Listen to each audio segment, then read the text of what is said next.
suis Sandrine, je suis la personne qui va co-animer la conférence en ligne avec donc l'intervenant. Un temps où je vais vous présenter donc nos équipes, je vais vous restituer le contexte de la conférence et puis on se donnera quelques consignes de fonctionnement. Alors rapidement, redire qui nous sommes. Nous travaillons en équipe, 3 structures qui sont constituées en réseau. Nous faisons partie de l'Éducation nationale et nous travaillons sur le réseau des gîtes formation Grand Est, le réseau des Greta. Il y a une équipe à Reims, une équipe à Strasbourg et une équipe à Nancy-Metz. Et très vite, nos principaux champs d'intervention concernent la conception et la mise en œuvre de dispositifs de professionnalisation. Donc, c'est à ce titre qu'on est missionné, notamment auprès de vous, les médiateurs sociaux. Et nous portons aussi les DAVA, dispositifs académiques de validation des acquis, et aussi les DABM, des dispositifs académiques de bilan mobilité. Donc ça, c'est pour la présentation très courte. Au niveau du contexte de la conférence, depuis plusieurs années, nous sommes identifiés comme un opérateur de professionnalisation. Ça veut dire quoi? Ça veut dire que nous avons en charge d'organiser et d'animer toute une série d'actions en direction des publics que sont les médiateurs sociaux en contrat à but de relais sur le Grand Est. Il y en a 350 environ. Et depuis 11 ans maintenant, la DRDJSTS Grand Est nous. Donc j'en profite pour remercier Céline Collet, chargée de mission aux politiques de la ville, éducation et citoyenneté, qui est notre principal partenaire et interlocuteur dans le montage de nos actions et de celles-ci. Alors, je l'ai déjà dit quand il y a eu un petit temps libre d'arrivée des personnes, c'est que nous n'avons pas l'habitude, nous ne réalisons pas de webinaires, de conférences en ligne d'ordinaire, mais comme chacun le sait, nous sommes contraints par vous, nous tous, pour des raisons sanitaires, de nous adapter, de changer nos habitudes de travail, mais aussi de changer nos formats d'action.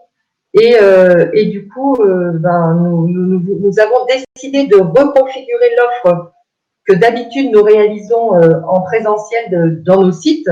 Nous avons choisi de vous offrir des temps de rencontres à distance.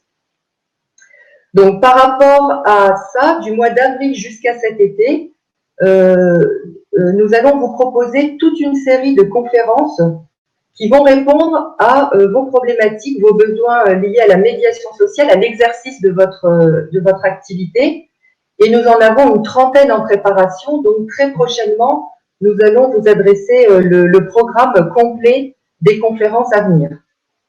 Alors, un mot sur le format de la conférence en ligne, ça veut dire qu'on va être amenés toutes et tous à se familiariser avec l'exercice, à prendre de nouveaux repères, apprendre à travailler, à apprendre autrement, à partager différemment et à interagir avec les formateurs différemment. Alors, à titre personnel, je donne le coup d'envoi de la première conférence en ligne que je anime. Et nous avons souhaité, pour démarrer cette série, de donner la parole à un intervenant de terrain pour qu'il nous transmette son expertise, son histoire, son expérience et tous les enseignements qui en découlent pour les mettre en partage et en discussion entre nous. Avant de laisser la parole à Yazid, quelques mots sur le déroulement pratique de la conférence. On va rester ensemble jusqu'à midi, donc au maximum 2 heures. Et vous allez pouvoir interagir principalement grâce à la barre de conversation qui est disponible tout en bas de votre écran via la petite bulle à côté de la main. Je ne sais pas si tout le monde peut peut-être envoyer un petit mot pour essayer. Voilà, alors quelqu'un nous dit ça capte mal le problème de son parce qu'en fait, on va vous demander de manière à ce que l'image et la connexion soient correctes, de couper vos micros et de couper vos caméras. On vous propose de couper de manière à ce que les choses soient plus fluides. Donc, on va essayer. Est-ce que vous pouvez couper vos micros et vos caméras, s'il vous plaît? Et en attendant donc de couper la caméra et d'essayer de se familiariser avec la barre de conversation, Un mot pour dire que nous utilisons un outil qui s'appelle Shitsi, l'outil sur lequel on est connecté. Pour des raisons de sécurité et de protection des données personnelles, cet outil est un outil qui nous paraît satisfaisant. Aujourd'hui, on est aidé par Olivier, le collègue informaticien qui va nous venir en aide sur la technique s'il se passe quelque chose en cas de besoin durant la séance. Et un mot pour vous dire aussi que la séance est enregistrée de manière à ce que des personnes qui n'ont pas pu y participer puissent la visionner en replay. Donc voilà, je pense qu'il est temps de laisser la parole à notre premier intervenant. Donc il s'agit de Yazid Kerfi, qui va nous exposer en deux temps, dans un premier temps, son parcours de vie, son parcours professionnel, et dans un second temps, il va nous dire ce qu'il met en place grâce à son association, ce qu'il fait concrètement sur le terrain en tant que médiateur. Voilà, donc si tout le monde est prêt, Yazid, je te laisse la parole. Ouais. Et Sandrine, ne coupe pas ta caméra, moi, parce que j'ai l'impression de parler à un mur si tout le monde enlève sa tête. D'accord, ça marche. Est-ce que tu me vois? Personne en face, quoi. Yazid, est-ce que tu me vois? Oui, oui, je te vois, c'est très bien. Très bien. Le son, c'est bon pour moi? Est-ce que tout le monde peut nous dire si Yazid, avec la coupure des micros et des caméras, si le son est correct pour Yazid? Oui, il y en a qui ont répondu, Fatia a répondu, donc c'est très bien, quoi. Oui, ok. Merci. Donc, moi aussi, je n'ai pas l'habitude de ça. Je préfère rencontrer directement les gens physiquement. Donc, je suis Yazid Kerfi. D'abord, je remercie Sandrine et le GIP de son invitation. Ce que je fais dans un premier temps, c'est expliquer rapidement mon parcours. Et puis, après, il y aura une série de questions sur le parcours. Et puis, en deuxième partie, on parlera un petit peu de ma façon de travailler dans la médiation nomade, quoi. Donc, je suis Yazid Kerfi, je suis de Mantes-la-Jolie, c'est dans les Yvelines, en région parisienne. J'ai grandi dans le quartier du Val-Fouré à Mantes-la-Jolie. Donc, le Val-Fouré, c'est l'un des plus grands quartiers de France. C'est un quartier de 28 000 habitants et 15 000 jeunes de moins de 25 ans. J'ai 3 frères, 3 sœurs. Je suis français et algérien. J'ai 2 nationalités. Je suis né en France. Un parcours scolaire plutôt chaotique. Je n'étais pas bon à l'école, je ne sais pas pourquoi, mais j'étais nul. Et plus on me dit que j'étais nul, plus je suis devenu nul. Donc, aussi bien les enseignants que mes profs, que ma famille, tout le monde m'a dit que j'étais nul. Et donc, je suis devenu un nul, quoi. Donc, j'ai redoublé la plupart de mes classes. Et je suis issu d'un quartier. La plupart de mes copains, c'était des mauvais élèves, puisque les mauvais élèves ont tendance à fréquenter les mauvais élèves. Les bons élèves sont plutôt avec les bons élèves. Parmi les mauvais élèves, un certain nombre de copains étaient des délinquants. Donc, il y a toujours le risque. Quand on fréquente des délinquants, on peut devenir délinquant. Donc, à un moment donné, j'ai choisi la délinquance à peu près vers l'âge de 15 ans. Enfin, pourquoi j'ai choisi la délinquance? Parce que avant, j'existais pas. Dans ma famille, j'existais pas. À l'école, j'étais au fond de la classe, donc j'existais pas. Donc, j'étais rien. Et quand je suis devenu délinquant, je suis redevenu quelqu'un. Vaut mieux être délinquant que rien du tout. Et donc, entre 15 et 31 ans, c'était toute ma période de délinquante, j'ai commis beaucoup de délits. Vol de voiture, cambriolage, tiroir caisse, coffre-fort, braquage. Plus on est dans la délinquance, plus on fréquente d'autres délinquants, plus on apprend d'autres techniques, plus on monte dans la délinquance. C'est ce qu'on appelle de la formation professionnelle. La délinquance s'apprend au contact d'autres délinquants. Qui dit délinquance dit prison. De temps en temps, les délinquants se font attraper. En tout, j'ai fait 5 années de prison. La première fois 2 mois, la première fois 6 mois, la troisième fois 3 ans. En tout, j'ai fait 50 prisons. Les prisons que j'ai fait la prison de Bois d'Arcy, la prison de Fresnes, la prison de Nantes, la prison de Chartres, la prison à Marseille, la prison d'Avignon, la prison de Nîmes. J'ai fait aussi de la prison en Algérie. Donc, vous voyez, j'ai un long parcours carcéral, quoi. Et j'ai toujours récidivé. Parce que la prison a quand même un côté criminogène. En prison, on se fait beaucoup de copains. Mais en général, en prison, il y a très peu de gens honnêtes, donc on se fait que des copains délinquants. Donc, comment voulez-vous sortir de la délinquance si on vous met dans un milieu où il n'y a que des délinquants? Donc, j'ai toujours récidivé. À ma dernière peine de prison, c'était quand même une peine pour attaque à main armée où mon meilleur ami s'est fait tuer par les gendarmes ce jour-là.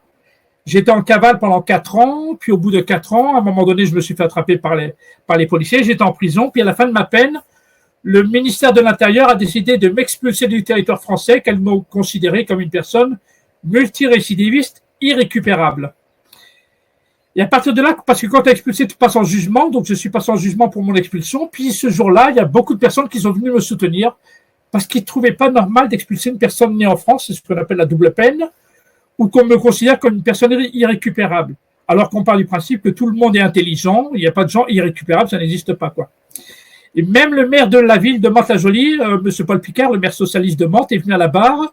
Il a dit au juge que j'étais un mec intelligent, j'avais des capacités, qu'il était prêt à m'héberger chez lui, quoi. Et j'avais quand même 31 ans, c'était la première fois de ma vie que des gens parlaient plutôt de mes qualités que de mes défauts. Avant, on ne parlait que de mes défauts, et ce jour-là, les gens ont plutôt regardé mes qualités que mes défauts. Et moi, ça a produit un déclic dans ma tête, et c'est ce qui m'a vraiment changé. Grâce à eux, je n'ai pas été expulsé pour leur faire plaisir. J'ai décidé que vous avez dit que je suis quelqu'un de bien. Maintenant, je ferai tout pour devenir quelqu'un de bien. Donc, j'ai fait 2 choix en sortant de prison.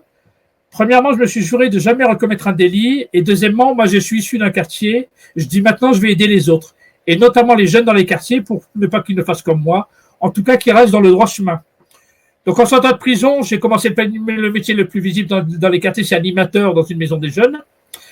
Donc, j'ai travaillé comme animateur à Chanteloup-les-Vignes, je ne sais pas si vous connaissez. Ou alors, c'est là où on a tourné le film La Haine, si certains ont vu le film. Donc, j'ai travaillé à Chanteloup. Au départ, j'étais animateur, puis je suis passé coordinateur, puis directeur de la maison des jeunes. Je suis retourné à l'école en même temps, puisqu'en France, on a la chance, on peut retourner à l'école à n'importe quel âge. J'ai passé un diplôme d'animateur, un BATEP, un brevet de technicien en animation.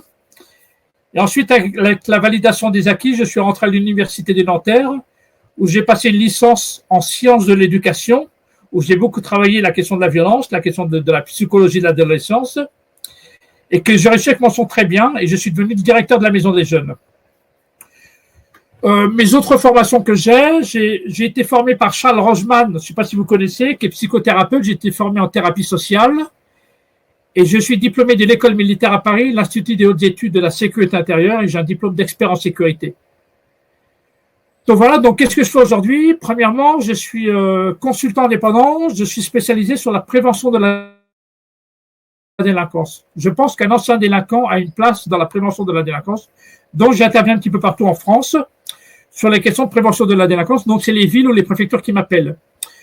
Deuxièmement, je suis enseignant à l'université de Nanterre en master des sciences de l'éducation, et le diplôme s'appelle cadre d'intervention en terrain sensible. On forme des futurs cadres qui vont travailler en territoire sensible. Troisièmement, je travaille aussi pour le ministère de la Justice. Je suis en convention avec la direction de l'administration pénitentiaire. Et donc, je fais beaucoup de débats en prison auprès des détenus dans le cadre de la prévention de la récidive. Et puis, quatrièmement, j'ai monté une association qui s'appelle Médiation Nomade. On en parlera tout à l'heure en deuxième partie. C'est-à-dire que j'ai un camping-car et je m'installe la nuit dans les quartiers. Donc, voilà un petit peu ma démarche. Sinon, je suis... pendant 3 ans, j'ai été membre du Conseil national des villes. J'ai été nommé par le Premier ministre. Et j'ai travaillé avec Mme Taubira sur la loi pénitentiaire. Et je suis actuellement membre du Conseil économique et social, où c'est une instance qui est près du Conseil régional Île-de-France. Et on écrit des rapports pour l'exécutif, c'est-à-dire pour les élus. Donc voilà, en gros, le parcours. Tout ça pour expliquer qu'on peut avoir été délinquant à un moment donné, que dans la vie, on peut changer. Je pars toujours des principes que dans la vie, c'est toujours des histoires de rencontres. On peut faire des belles ou des mauvaises rencontres, et à un moment donné, j'ai fait des belles rencontres. Donc voilà en gros le parcours. Et je suis l'auteur de 3 livres. Un livre qui s'appelle Repris de justesse, où j'explique mon parcours. Qu'est-ce qui fait qu'on peut devenir délinquant et de quelle manière on en sort. Un deuxième livre collectif qu'on a écrit avec Laurent Mukeli, qui est sociologue, qui s'appelle Quand les banlieues brûlent. Et j'ai sorti un livre en 2007 qui s'appelle Guerrier non violent, où j'explique un petit peu ma façon de travailler. Où tu vas, Sandrine? Donc voilà en gros le parcours. Après, on peut commencer si vous avez des questions là-dessus. Ça a été? Oh, j'entends rien. Je t'entends pas, Sandrine. Te coupe. Ton micro est coupé.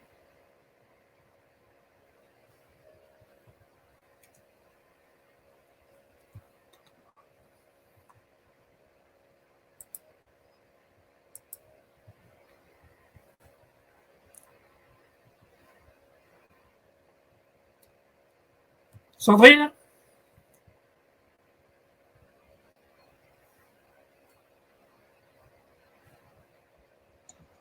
Ouais, Sandrine, il faudrait que rebranches ton micro, que tu réactives ton micro. Ça y est. Ah voilà, ça y est, Sandrine, on t'entend. Excusez-moi. C'est bon. Merci Yazid. Merci. C'était très clair. Bon, ça va. Super, dit On Aïcha. s'est pas mal des questions sur cette première partie, sur le parcours, sur la prison, sur les rencontres. Est-ce que vous avez des questions là-dessus? Des choses que vous avez envie de comprendre ou des choses qui vous choquent?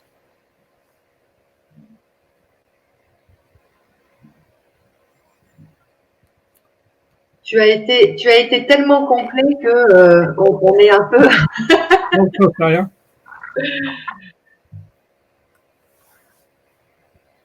Donc, quand tu dis que quelqu'un t'a tendu la main, tu peux reprendre à ce moment-là, peut-être plus précisément nous dire. Moi, j'étais en prison. Enfin, mon seul milieu que j'ai fréquenté, quand tu es délinquant, tes amis, c'est les délinquants. En général, les délinquants n'aiment pas les gens honnêtes, tout simplement parce qu'en général, les gens honnêtes n'aiment pas les gens délinquants. C'est toujours une question d'amour. Si on ne t'aime pas, tu n'aimes pas les autres. Donc, au bout d'un moment, pour moi, mes ennemis, c'était tous les gens honnêtes. Et tous mes copains, c'était les gens malhonnêtes. Et donc, j'ai toujours été dans ce milieu. Puis, ce que j'ai été étonné, c'était que le jour où je suis passé en commission d'expulsion, en jugement, au tribunal, il y a beaucoup de personnes qui sont venues me soutenir. Parce que d'abord, ils étaient opposés à la double peine, expulser une personne qui est née en France, parce qu'ils ont trouvé intolérable de dire que je suis une personne irrécupérable, parce que mes frères et sœurs, ils ont appelé un peu tout le monde, il y a beaucoup de travailleurs sociaux, des habitants, et tous ces gens sont venus me soutenir. Et j'étais vraiment étonné que des gens viennent me soutenir, alors que moi, je me considérais comme un bon à rien, comme un nul, comme un sale voyou, quoi. Et j'étais compris que les gens pouvaient m'aimer. Et ça a produit un déclic dans ma tête, surtout quand ils ont parlé de mes qualités. Franchement, ça m'a ouvert les yeux, puis c'est ça qui m'a changé. C'est-à-dire, c'est pour ça, c'est toujours des histoires de rencontres. Il faut plutôt valoriser les gens que plutôt les dévaloriser. Et c'est cette main tendue qui a fait que j'ai changé, quoi. Ok. Ben justement, il y a une question qui était posée par l'association Déclic à Strasbourg, où, en effet, tu l'as dit, hein, tu as répondu à la question avant que je la pose. À quel moment tu as eu le déclic et sur quoi a porté ce déclic? Donc, tu l'as dit, c'est parce qu'il y a eu un regard différent sur ton histoire, enfin ta personne. Et c'est parce qu'elles t'ont témoigné, en fait, elles t'ont fait des retours auxquels tu t'attendais pas, sur les qualités, sur la. Ben non, parce que dans le passé, on m'a toujours dit que j'étais un nul. Mes parents m'ont toujours traité de bon à rien par rapport à mes frères et sœurs qui travaillaient très bien à l'école. À l'école, les profs m'ont toujours traité de nul et les policiers m'ont toujours traité de racaille. Donc, comme tout le monde le disait, je me suis dit, ben, si tout le monde le dit, c'est que c'est vrai. Donc, je me suis toujours comporté comme un nul, comme une racaille.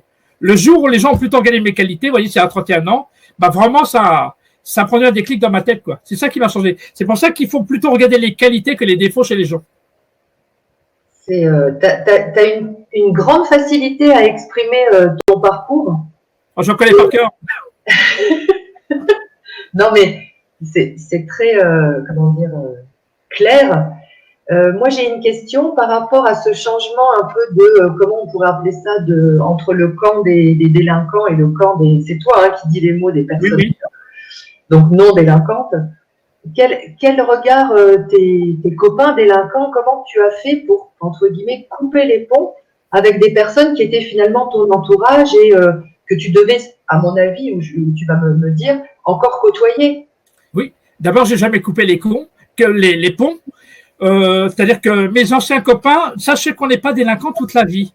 En général, la délinquance commence à l'adolescence, vers 13, 14 ans, 15 ans.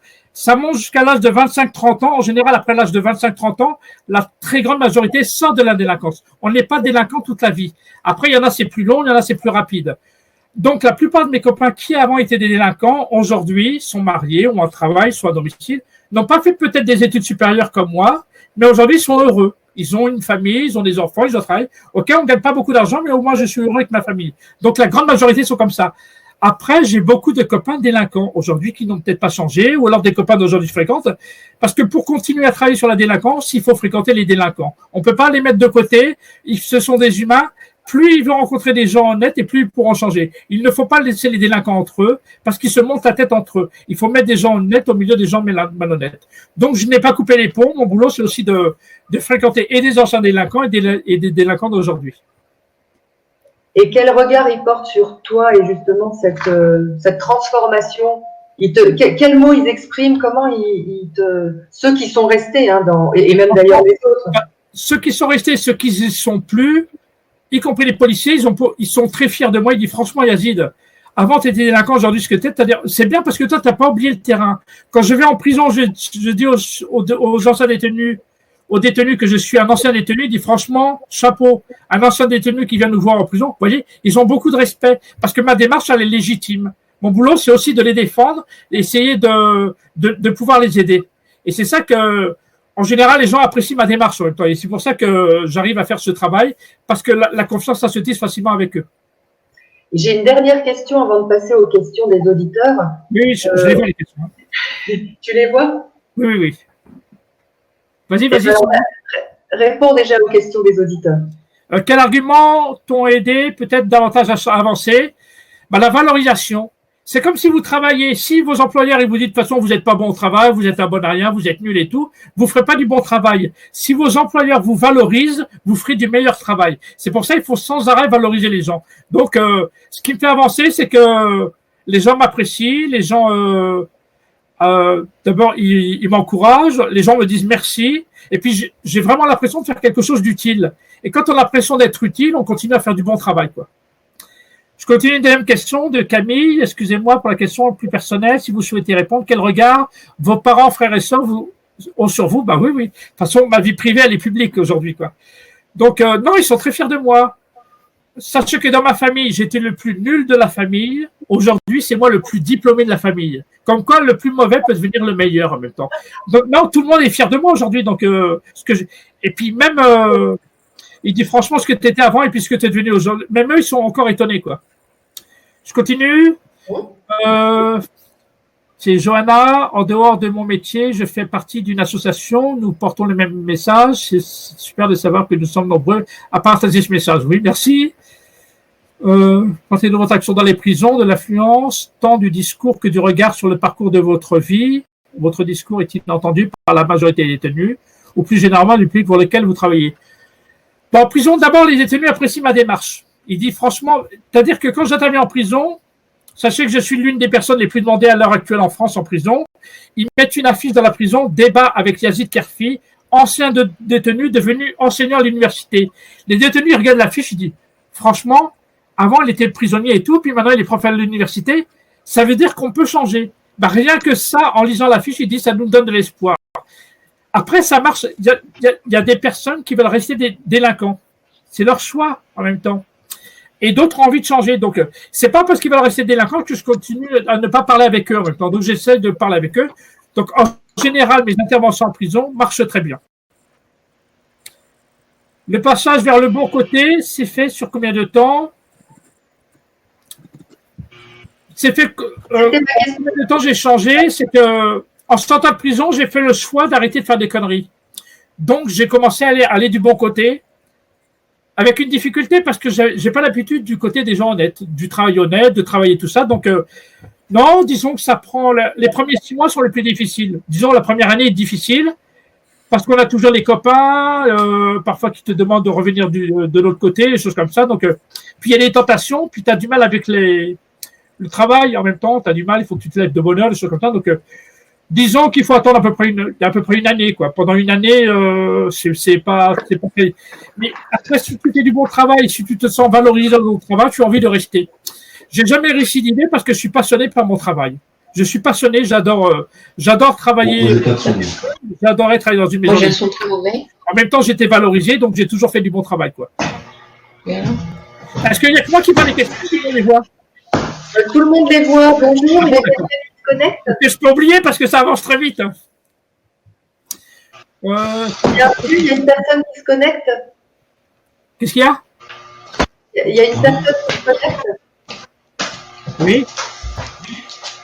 Est-ce que... Oui, non, je voulais savoir si tout le monde avait bien coupé son micro et sa caméra. Vas-y, Yazid, tu peux continuer. Oui. Donc, il y avait d'autres questions. As-tu eu des moments de découragement?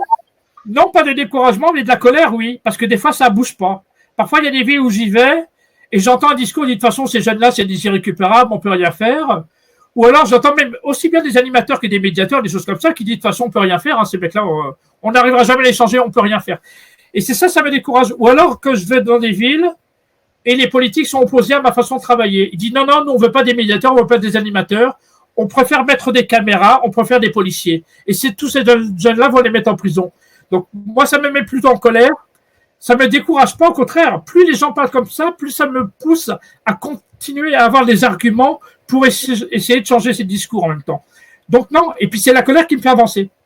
Tant que je suis en colère, je suis bon. Le jour où je suis plus en colère, eh ben, je serai à côté de la plaque en même temps. Donc, et c'est pour ça que, mais en tout cas, je suis jamais découragé parce que j'ai vraiment l'impression de faire quelque chose d'important.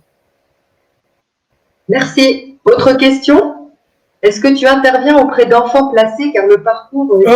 Pas des enfants, enfin ça dépend de ce qu'on appelle un enfant. Disons que moi j'interviens plutôt chez les mineurs, à peu près vers l'âge de 13 ans, qui sont souvent à la PJJ, protection judiciaire de la jeunesse, ou dans les foyers. Des jeunes plutôt qui ont un parcours de délinquants et tout ça. Donc j'interviens de temps en temps dans les prisons pour les mineurs, pour les foyers, mais pas pour les enfants. Pour les enfants, ça dépend quand on appelle un enfant. J'interviens pas pour les jeunes de moins de 12 ans à peu près, quoi. Après, à partir de 13 ans, disons. Oui, Johanna a reprécisé des ados quand Oui, les ados plutôt. Oui, les ados, oui, j'interviens. Sachez que c'est plus dur d'intervenir auprès des ados que des adultes.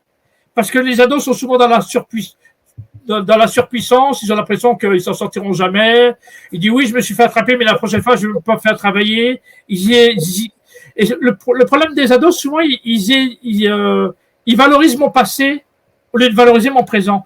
Ils disent oui, t'es un caïd, t'es un voyou, t'as fait de la prison, on aime bien les mecs comme ça, tout ça. Le problème, c'est qu'ils valorisent plutôt mon passé en même temps. Donc, j'essaie de le dire quand on choisit cette voie, soit on finit entre quatre murs, soit on finit entre quatre planches, il n'y a pas de mystère. On ne peut pas réussir dans la délinquance. Et on fait du mal en même temps. Donc, j'essaie d'avoir des arguments, mais c'est quand même plus dur de convaincre des ados que des adultes.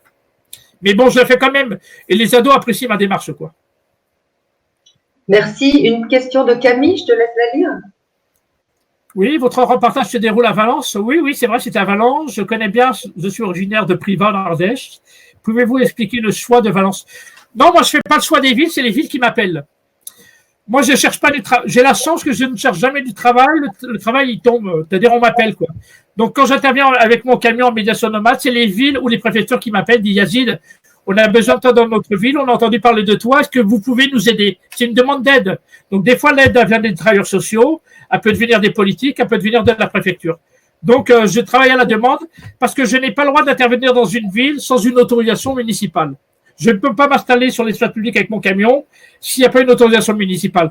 Donc, je ne peux aller que dans des villes où il y a une autorisation. Ce qui est dommage, parce qu'il y a des villes où ils auront besoin de moi, mais souvent les politiques ne veulent pas que je vienne. Comment associez-vous les parents dans votre démarche?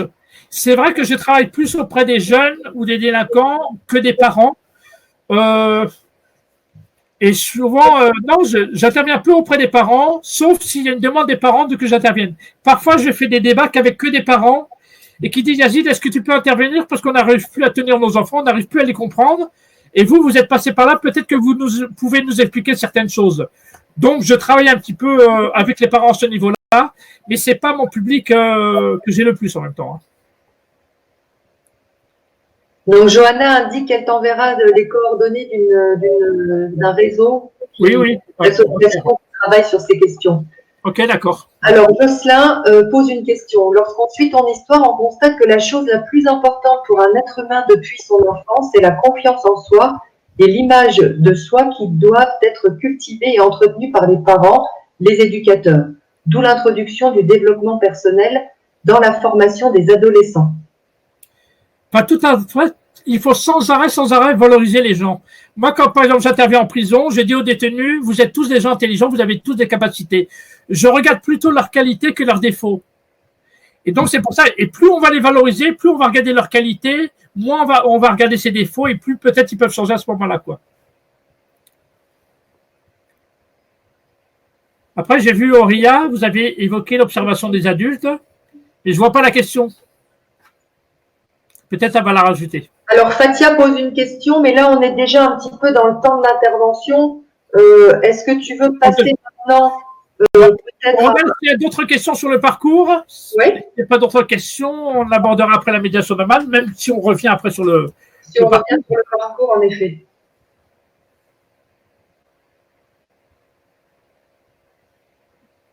Ok, bah Yazid, tu peux démarrer sur. Oui, pourquoi j'ai créé la médiation nomade? Sachez que, enfin, j'ai créé la médiation. Vous avez bien vu que j'y vais le soir, parce que je trouve qu'il y a un dysfonctionnement dans les institutions, y compris dans le fonctionnement des maisons des jeunes, y compris dans le fonctionnement des éducateurs, souvent, ou des animateurs.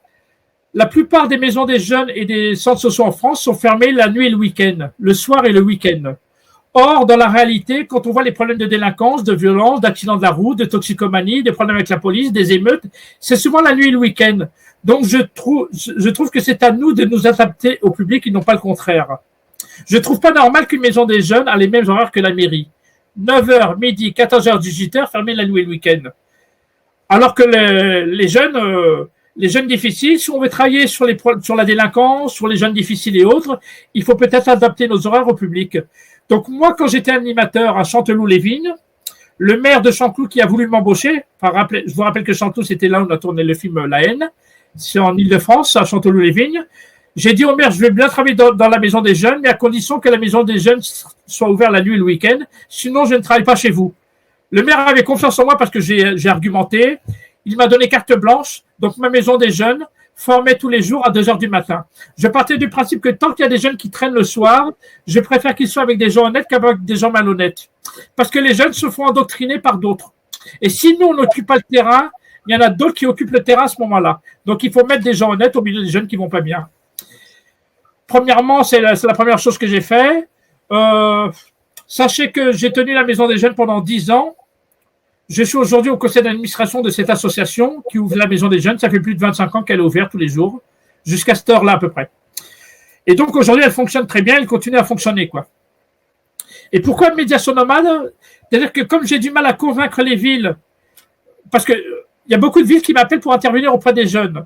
Et la plupart des villes ne veulent pas ouvrir des lieux pour les jeunes. C'est parfois les politiques qui ne le veulent pas. Hein. Et je dis, moi je ne veux pas rester dans une situation de jeunes parce que j'ai rencontré les jeunes. Et j'ai proposé à la mairie, dans les mairies où je vais, et si je viens avec un camion, je mets un barnum, et le soir, je m'en vais, je remballe tout et je repars. Et là, les maires étaient à peu près d'accord. Donc, vous voyez, c'est une façon entre ne rien faire et ne pas répondre à la maison des jeunes. Donc, j'ai créé l'association Médiation Nomade, c'est-à-dire que c'est un local à roulettes. Je m'installe le soir sur l'espace public, et à minuit, 1h du matin, je remballe tout, je remets tout dans mon camion et je repars. Sachez que j'en suis à... Je laisse sur mon. Je vais vous mettre le nombre de soirées que j'ai fait. Enfin, je vous explique rapidement les objectifs de la médiation nomade. J'ai 4 objectifs. Premier objectif, c'est réinvestir l'espace public en soirée par des adultes bienveillants. Et je l'ai dit tout à l'heure, si ce n'est pas des adultes bienveillants qui occupent l'espace public, ce sont des adultes malveillants. Deuxièmement, c'est retisser du lien social. Parce qu'on s'aperçoit que dans beaucoup de villes, on n'a plus de lien social avec certains publics, et notamment les publics les plus en difficulté. Troisièmement, c'est remettre la parole au centre. On parle du principe que la parole, c'est plus fort que la violence. Plus il y a de la parole, moins il y aura de la violence. Or, on s'aperçoit que dans beaucoup de quartiers, parfois, il y a du silence, il n'y a pas de dialogue en même temps. Donc, j'essaie de recréer ça. Quatrièmement, l'objectif de la médiation nomade, c'est réinterroger les pratiques professionnelles. Demander aux professionnels qui travaillent sur ces quartiers, est-ce que vous vous sentez efficace ou pas? Est-ce que vous y arrivez ou pas? Donc, c'est les aider. Et les aider à se poser les bonnes questions. Et donc, je dis par exemple aux animateurs, je pense que si la maison des jeunes, au lieu de la fermer à 18h, vous la fermez peut-être à 20h ou à 22h, peut-être que vous arriverez à travailler autrement, peut-être que vous arriverez à toucher un public que vous n'arrivez pas à toucher. Vous voyez, je réinterroge les pratiques professionnelles. Et quatrièmement, ou cinquièmement, il y a beaucoup de jeunes qui le soient sur l'espace public. Notre travail, c'est de les aider. Donc, le fait qu'on va vers eux, qu'on discute avec eux, qu'on essaie de les remettre en lien avec la mission locale, les éducateurs ou les médiateurs, peut-être qu'ils vont aller vers les autres et peut-être que on va pouvoir les aider à ce niveau-là, quoi. Donc, voilà, en gros. Je vais vous dire le nombre de soirées que j'ai fait. Actuellement, l'association Médiation Nomade existe depuis 7 années. On en est à 322 soirées en France. On a travaillé sur les quartiers nord de Marseille, la région lyonnaise, beaucoup en région parisienne. Pour ceux qui sont du Grand Est, j'ai été en médiation nomade à Colmar, pour ceux qui avec l'APS, une association d'éducateurs de la prévention spécialisée. J'ai travaillé dans 63 villes différentes et j'ai touché à peu près 80 quartiers en France, quoi. Et aujourd'hui, les chiffres, tu peux nous dire depuis quand les chiffres? Tu peux redonner le… Oui, ça fait 7 années que Médiation Nomade existe. On en est à l'heure actuelle à 322 soirées dans les quartiers. On a fait 63 villes différentes et on a été dans 81 quartiers différents. On a touché à peu près 17 000 jeunes et on a touché à peu près 600 travailleurs sociaux, quoi. Et on continue à le faire. C'est vrai qu'on intervient beaucoup en région parisienne, mais on a touché à peu près 22 villes en province. Autre chiffre, il y a à peu près 13 villes en France où maintenant ils travaillent un petit peu comme moi, c'est-à-dire qu'ils ont un camion et ils vont sur l'espace public. C'est-à-dire, notre travail, c'est de essaimer, pousser des villes à faire un petit peu la même chose. Après, il y a d'autres villes qui avaient une maison des jeunes qui fermait à 19h. Aujourd'hui, on les a accompagnés, maintenant ils ferment à 22h. Vous voyez, on les aide un petit peu à ce niveau-là, quoi. Sandrine? Pour Médiation Nomade, tu es le seul, entre guillemets, salarié intervenant. Oui, je suis salarié à mi-temps de mon association. À mi-temps, parce qu'à côté, vous voyez, je suis consultant, j'interviens, je suis formateur, j'ai travaillé en prison. J'ai embauché mon frère travaille à plein temps parce que lui, il est chef de projet. C'est-à-dire que, disons que moi, je fais le terrain et mon frère, il est sur les écrits. Les réunions, les préparations, les bilans. Moi, je suis pas bon à l'écriture. Mon frère s'occupe de tout ça et moi, je fais plutôt le terrain. De temps en temps, il fait un peu de terrain, mais mon gros boulot, c'est de faire du terrain. Et lui, il s'occupe de tout le reste, toute la paperasserie en même temps, quoi. Moi, c'est pas mon truc, quoi. Donc, c'est l'association, pourtant, on intervient dans toute la France. C'est juste un poste et demi. Un salarié à plein temps. Et puis, à quart de temps, on a une comptable. Voilà. Après, on a des bénévoles. On a des bénévoles ou des travailleurs sociaux ou des sponsors qui nous accompagnent. Et tes sources de financement pour le montage de Médiation Nomade sont lesquelles? J'ai la chance, on est très bien soutenu par l'État. On est directement soutenu par le ministère. C'est Julien Denormandie qui nous soutient. Et donc, c'est le CGET qui nous finance. Mais sachez que quand on intervient dans une ville le soir, la ville paye 500 € la soirée. C'était ça ma question. Est-ce qu'il y a une prestation, entre guillemets, sur le… C'est 500 € quand c'est la région parisienne. Mais quand on part en province, il faut rajouter les frais de déplacement seulement, quoi. Mais le prix d'une soirée, c'est 500 €. En général, les villes qui nous appellent, ils demandent des financements au CIPD. C'est-à-dire le Conseil local de sécurité et de prévention de la délinquance. Et c'est souvent la préfecture qui tient cet argent en même temps. Donc voilà. Ou sinon, parfois, c'est les contrats villes. Ou parfois, c'est les bailleurs qui payent les soirées. Et est-ce que les personnes, les structures, le fait que ce soit payant, entre guillemets, c'est un frein ou ça pose pas de problème? Non, parce que si la ville n'a pas d'argent, demande à la préfecture. Souvent, la préfecture finance derrière. C'est souvent la préfecture qui finance parce qu'elle trouve que c'est une bonne action. Parce que je trouve que c'est normal de financer. C'est-à-dire que le CGT nous finance, mais il faut qu'on ait des cofinancements. Les cofinancements, c'est les villes qui nous appellent. C'est-à-dire qu'on est financé par l'État. Et le deuxième, c'est les villes qui nous financent aussi, ou les bailleurs. Ok, on va faire une petite pause sur les questions des… Là, il y en a beaucoup. On va remonter à Johanna à 10h35 où elle demande est-ce que c'est possible de déployer cette étape à une plus grande échelle? Les grandes échelles… De quoi, la médiation nomade? Johanna, vous pouvez préciser la question? Non, mais je la fais à grande échelle puisque j'interviens, j'ai fait 81 villes différentes. Sachez que j'étais en Nouvelle-Calédonie, j'étais à Mayotte et à Chicago aux États-Unis. Les Américains, ils adorent ma façon de travailler. C'est vrai que j'ai pas été avec mon camion, mais j'ai expliqué dans les ghettos noirs à Chicago ma façon de travailler. Sachez qu'à Mayotte, j'y ai été plusieurs fois, j'ai formé des gens et maintenant ils circulent aussi avec un camion. Donc non, je le fais à niveau national. Mais après, l'important, c'est que soit on est copié, que les gens fassent un petit peu… Nous, notre boulot, c'est d'aider les gens à faire un petit peu la même chose. Mais après, c'est pas la peine d'installer un camion. Si, par exemple, on ouvrira la maison des jeunes plutôt le soir, c'est pas la peine d'avoir un camion. C'est-à-dire qu'on a changé nos horaires de travail, quoi. Comment les travailleurs sociaux, les acteurs intervenants sociaux des territoires accueillent ton initiative et quelle est leur vision, leur regard sur ton travail? Sachez que dans le passé, quand j'ai commencé au départ Médiation Nomade, j'y allais tout seul, mais parfois tout seul avec mon camion. J'avais même pas de stagiaire ni rien. Et même quand je m'installais le soir, il n'y avait aucun travailleur social qui était avec moi. J'étais avec plein de jeunes et je disais, mais c'est pas normal, je suis là avec tous les jeunes, mais moi je vais partir après. Donc, au fur et à mesure, j'ai changé ma façon de travailler. Quand je vais voir les villes, je dis, je veux bien venir le soir avec mon camion, à condition que les professionnels de la ville, les acteurs, soient présents avec moi le soir. Parce que moi, je vais partir. Mais l'important, c'est que quand je pars, il y a quelque chose qui se passe. Moi, je veux bien venir, mais je leur pose la question, qu'est-ce qui va passer quand je vais partir? Donc, mon boulot, c'est de pousser les acteurs à venir le soir avec moi. Mais avant d'y aller avec eux, je propose à la ville 2 ou 3 jours de formation où on parle des problématiques qu'il y a sur leur ville et ensemble, on va essayer de trouver des pistes de solutions. Et en dernier ressort, je leur propose, bah tiens, on va organiser des médiations nomades avec moi et je vais venir avec mon camion. Et donc, je demande aux acteurs d'être présents le soir pour qu'ils prennent, pour que d'abord, c'est retisser des liens entre les jeunes et les professionnels. Et souvent, je m'aperçois que les jeunes, ils ne connaissaient pas les professionnels parce qu'ils ne travaillaient pas aux mêmes horaires. Les jeunes traînent le soir, les professionnels sont là la journée. Et les jeunes qu'on est censé s'occuper, forcément, ils ne se rencontrent pas. Donc, le soir, quand je viens, je crée ce lien entre les travailleurs sociaux puis ces jeunes. Bah, disons que parfois, je suis très apprécié par les travailleurs sociaux et parfois, il y a des travailleurs sociaux qui ne m'apprécient pas parce qu'ils savent bien que mon boulot, c'est de pousser les acteurs à travailler le soir. Et ben oui, je leur dis, je viens pour ça. Parce que mon boulot, c'est de arrêter de venir le matin, 9h du matin, où il n'y a pas grand monde dans les structures, de boire le café ensemble. Mais venez, commencez à travailler plutôt en fin d'après-midi et terminez un peu plus tard le soir, si vous voulez travailler avec votre public, quoi. Donc, il y en a qui apprécient. Et puis, il y a parfois de la résistance. Il y a des gens qui ne veulent pas changer leur façon de faire. Après, je peux pas faire à leur place, quoi. J'essaie de les convaincre, mais parfois, certains veulent rester dans leur petit confort.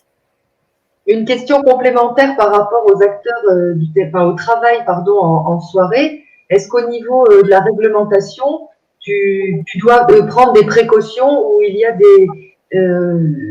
tu dois demander l'autorisation ou pour travailler le soir et la nuit?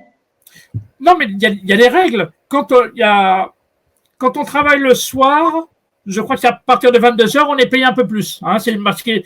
Moi, je peux vous envoyer un document où tout est marqué. C'est le ministère de la Ville qui a écrit. C'est écrit exactement quelles sont les réglementations à faire quand on travaille le soir. Donc ça, c'est dans les règles en même temps. Non, c'est qu'il faut une autorisation municipale de pouvoir s'installer. Après, il faut trouver des acteurs qui travaillent le soir. Moi, quand j'étais directeur d'une maison des jeunes, j'avais quatre animateurs seulement. 2 qui travaillaient la journée, de 9h à 18h. Et j'avais deux animateurs qui travaillent le soir, qui commencent à 19h et qui terminent à 1h du matin. C'était leurs horaires normaux de travail. Comme il y a beaucoup de villes qui ont des médiateurs qui travaillent le soir, donc ils sont payés un petit peu différemment parce qu'ils travaillent le soir. Ok, merci. On reprend la question de un auditeur à 10h38, Yadine. Je m'interroge sur la question de la formation des animateurs et des médiateurs et sur comment ils sont outillés pour accompagner dans cette mission. Les clubs de prévention de délinquance avec des éducateurs… Non, c'est une très bonne question parce que la plupart des animateurs, y compris des éducateurs, sont très peu formés à la prévention de la délinquance. Moi, j'interviens dans les écoles de travail social, et il y a très très peu de choses sur la prévention de la délinquance. Donc, c'est pour ça que moi, j'ai monté un module de formation où je forme les gens à savoir comment on travaille avec la délinquance. Comment on communique avec des gens qui nous aiment pas? Puisqu'en général, on sait communiquer avec des gens qui nous aiment. On ne sait pas forcément communiquer avec des gens qui nous aiment pas. Comment transformer la violence en conflit? Parce que la violence est destructeur, le conflit c'est positif. Donc, je trouve que les animateurs, les médiateurs et les éducateurs sont très très peu formés à la prévention de la délinquance. C'est pour ça qu'ils se sentent souvent démunis sur le terrain. Alors là, j'en profite pour dire que tu peux annoncer que tu vas intervenir pour le réseau Grand Est sur Reims, Nancy, Metz et Strasbourg. Justement, sur la formation dont tu parles, elle devait avoir lieu auprès des auditeurs de nos publics, mais elle est reportée entre septembre et décembre, c'est ça? Oui, mais sans compter les conférences, tu sais, les 8 propositions, je vais intervenir. Alors, les webinaires, mais aussi, je rebondis pour dire que tu vas, en présentiel, si la situation sanitaire nous le permet, proposer une formation pour les médiateurs sociaux Grand Est à compter du 2e semestre. Tout à fait, oui, ça c'est prévu. Elle est en place là et avec les conditions, elle s'est réunie, donc on transformera quelques thèmes en conférences en ligne d'ici l'été, mais dans tous les cas, on mettra en place dans les meilleures conditions et dès que possible une formation avec toi comme intervenant. Ok, ouais. Alors on reprend les questions, on était à 10h38, je déroule. Alors Francis pose une question. Tout comme vous, je travaille sur les causes plutôt que les conséquences, mais quelle place donner aux victimes au-delà de l'écoute et de certaines réparations? En réalité, je travaille très peu auprès des victimes parce que c'est pas les victimes qu'il faut changer, c'est ceux qui commettent des délits en même temps. C'est pour ça que je les vois peu les victimes en même temps. Donc, mon boulot, c'est si on veut plus qu'il y ait de victimes, il faut plus qu'il y ait de délinquants. Donc, mon boulot, c'est de changer les délinquants et ne pas changer les victimes. Donc, et les victimes, je les vois pas. Donc, sauf de temps en temps, il y a des villes où on me demande d'intervenir avec des gens qui ont été victimes et tout ça. Donc, j'essaie de leur trouver des moyens, comment améliorer les rapports entre les uns et les autres en même temps, quoi. Alors, ça fait écho à une question qu'un auditeur a posée au préalable via la messagerie. Tes antécédents sont un atout pour les jeunes du quartier, mais est-ce que tu arrives à être entendu et à rassurer les victimes, mais aussi les habitants, les parents des jeunes qui ont ces types de comportements? Sachez que dans la plupart des villes où je vais, je ne marque pas sur mon front que je suis un ancien détenu, un ancien délinquant. Je ne le marque pas en même temps. C'est un professionnel qui vient voir les gens. Mon passé, c'était mon passé. Aujourd'hui, je travaille avec mon présent, donc c'est le professionnel qui rencontre les gens. Parfois, je raconte mon passé parce que souvent les médias, tout le monde met en avant aussi mon passé, mais ça fait rien, ça ne me gêne pas du tout. Parfois, avec des jeunes, je leur parle de mon passé si je pense que il peut avoir un intérêt pour eux en même temps. Donc, souvent, pour certains, ça crée l'accroche en même temps. Mais il faut plutôt regarder le professionnel que je suis que ce qu'il était dans le passé en même temps, quoi. Merci. Une question de Louisa. Comment avez-vous convaincu les jeunes bien et leurs parents à se mélanger avec les jeunes délinquants? Parce que ils ne sont pas que délinquants, donc ce sont des personnes humaines, ce sont des personnes qui commettent des actes délinquants, donc ils ne sont pas que délinquants. Et pour améliorer le vivre ensemble, il faut à un moment donné qu'il y a de la rencontre. Et plus ils vont se rencontrer, moins il y aura de la violence, plus ça va créer du respect. Moi, j'aime bien cette phrase-là: provoquer la rencontre pour se connaître pour se respecter pour vivre ensemble. Je dis provoquer parce que naturellement, les gens se mélangent pas. Donc, mon travail, je suis un provocateur de rencontres. Je provoque des rencontres avec des personnes qui, naturellement, ne se mélangent pas. Une question qui est posée à la fois dans alors, je la reprends, et aussi par mail. Excusez-moi. Alors, la question de l'instauration du dialogue, hein, tu viens de parler de provoquer. Donc, excusez-moi parce qu'à chaque fois, ça revient. Comment instaurer le dialogue et aborder les jeunes le soir ou la nuit, peut-être de manière concrète avec un ou deux exemples? On a compris que tu provoquais. Et la même chose en écho, arrives-tu à créer un dialogue entre les jeunes qui squattent d'îles et les habitants du lieu? Donc, comment toi, tu instaures très concrètement le dialogue et comment tu t'y prends pour instaurer le dialogue entre les habitants et les délinquants? Après, il faut que chacun fasse un pas vers l'autre. Je prends juste un exemple. Quand je m'installe le soir avec mon camion, j'installe une terrasse de café, des tables et des chaises, je fais du thé à la menthe, je mets de la bonne musique, où ils peuvent mettre leur musique. Je mets les jeux de société. Donc, ça donne envie de venir en même temps. Sachez que c'est plus facile à faire venir les jeunes que de faire venir les adultes. Et je pars toujours du principe que le problème des jeunes, c'est d'abord un problème d'adultes. Tant qu'on n'a pas réglé le problème chez les adultes, on ne réglera pas le problème des jeunes. Donc, en France, on a les jeunes qu'on mérite, parce que je trouve quand même que pas mal d'adultes sont quand même défaillants à ce niveau-là en même temps. Donc, il faut que chacun fasse un pas. C'est pour ça que, avant de m'installer avec mon camion, je fais du terrain. C'est-à-dire que je fais sur le terrain, je rencontre les professionnels, je rencontre les politiques, je fais une conférence publique, et je dis, tiens, la prochaine fois, je vais venir avec mon camion. Est-ce que vous serez prêt à venir en même temps? Oui, mais si tu viens, on va rencontrer les jeunes. Vous voyez? Et vous verrez qu'il y a plein d'habitants qui viennent. Souvent, ils viennent avec des gâteaux, des choses comme ça, puis les jeunes sont ravis. C'est-à-dire, c'est une terrasse de café, puis les jeunes se mettent à parler avec les habitants. Ils disent, franchement, avant, j'arrivais pas à parler avec ces jeunes, et aujourd'hui, j'arrive à leur parler. Vous voyez, au bout d'un moment, il faut la provoquer, cette rencontre. Et quand c'est suffisamment convivial, on arrive à convaincre les uns et les autres de pouvoir venir. Parfois, je fais venir des policiers. Les jeunes, ils disent, moi, je parle pas aux policiers. Puis, en fin de compte, tu t'aperçois qu'ils ont passé toute la soirée ensemble. Et les jeunes, ils serrent la main du policier, ils disent, franchement, c'est la première fois de ma vie que je serre la main d'un policier. C'est-à-dire, il faut essayer de la provoquer, cette rencontre. Donc, chacun essaie de convaincre les personnes de venir. Parce qu'ils pensent qu'en faisant venir la médiation nomade, peut-être qu'on va essayer de résoudre certains problèmes. Donc, vous voyez, si chacun fait un effort, si chacun arrive à convaincre les autres, on arrivera à un moment donné à créer ces rencontres, quoi. Il faut que chacun mette du sien.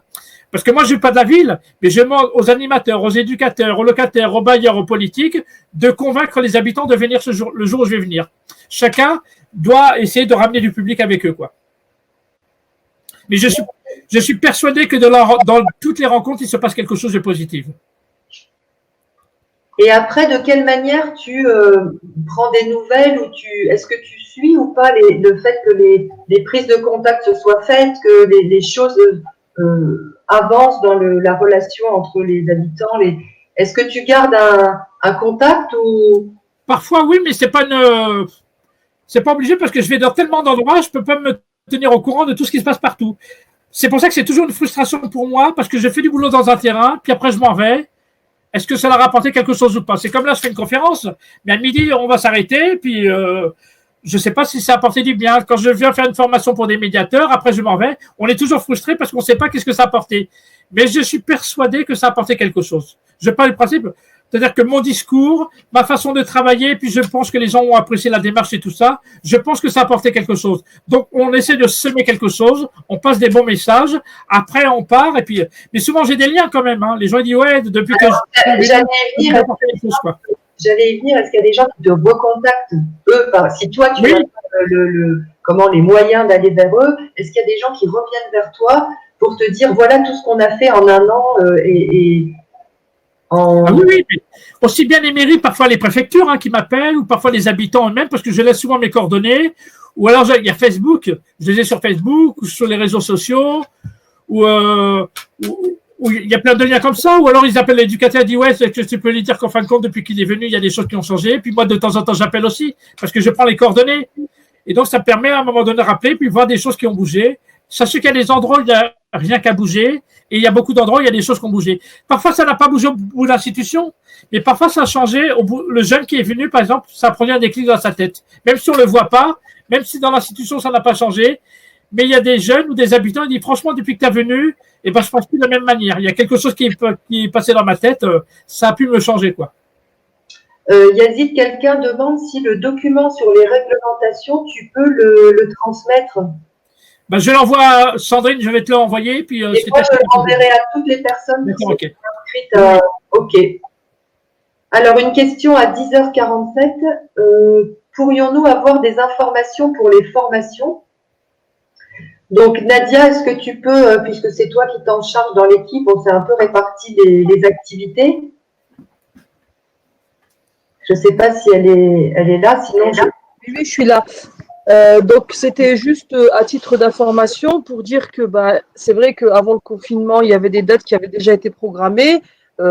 Du coup, les démarrages n'ont pas pu se faire comme prévu.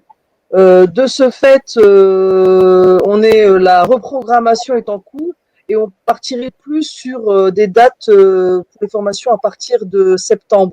Donc, ça nous semble plus judicieux compte tenu des mesures strictes de confinement actuelles. Et bien sûr, en fonction des départements respectifs de chacun, on va vous transmettre les dates prochainement.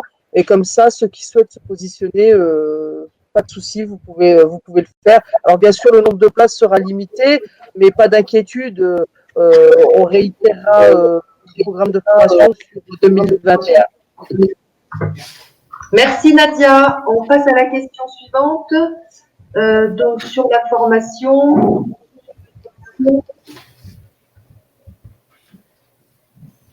Je suis de Nantes-la-Jolie.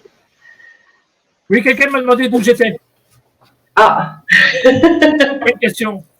Alors, un auditeur pose la question, que pensez-vous de l'intérêt des dynamiques de projet auprès des jeunes? Je pense, ça veut dire mettre les jeunes en mode projet pour travailler avec eux sur une évolution de leur situation qui sont quelquefois... C'est très important parce qu'il faut faire bouger les jeunes. Il y a les jeunes qui ne croient pas en eux, qui disent que ça ne sert à rien d'aller voir les institutions, de toute façon, on ne s'en sortira pas. Vous voyez qu'ils se mettent dans la victimation, ou alors, c'est-à-dire, ils accusent toujours les autres de mal faire leur travail et autres. Donc, plus les jeunes, ils ont des projets, plus on peut les soutenir dans leur démarche et plus ils arriveront à s'en sortir en même temps. C'est pour ça que c'est très, très important d'avoir des projets en tête, quoi. Merci. J'ai une question qui a été posée par mail, donc je te la repose. Je suis très attachée au fait de sortir une table, des chaises, du café devant une entrée pour échanger avec les habitants. Cependant, mes collaborateurs ne me suivent pas forcément. Qu'en pensez-vous? Quelle est la méthode? Ben, faites vous-même sans les autres. Vous pouvez faire aussi si vous ne retenez pas. Après, c'est à vous de convaincre ceux qui travaillent avec vous de pouvoir le faire. Après, s'ils ne le font pas, oui, c'est vrai que ça freine un petit peu. Parfois, le collectif freine. Hein, c'est pour ça que. Mais faites avec les habitants. Faites aussi avec les habitants. Mais l'important, c'est aussi de ramener votre équipe avec vous en même temps, quoi. Il faut expérimenter, il faut essayer. Si ça marche bien. Si ça marche pas, on arrête. Mais essayez de comprendre pourquoi les autres dans votre équipe ne veulent pas essayer cet essai en même temps. Pourquoi ils ne veulent pas essayer? Qu'est-ce qui se cache derrière? Parfois, il y a de la peur. Parfois, certains veulent rester dans leur petit confort et ne pas changer leur façon de faire. Ils ont peut-être une façon de travailler.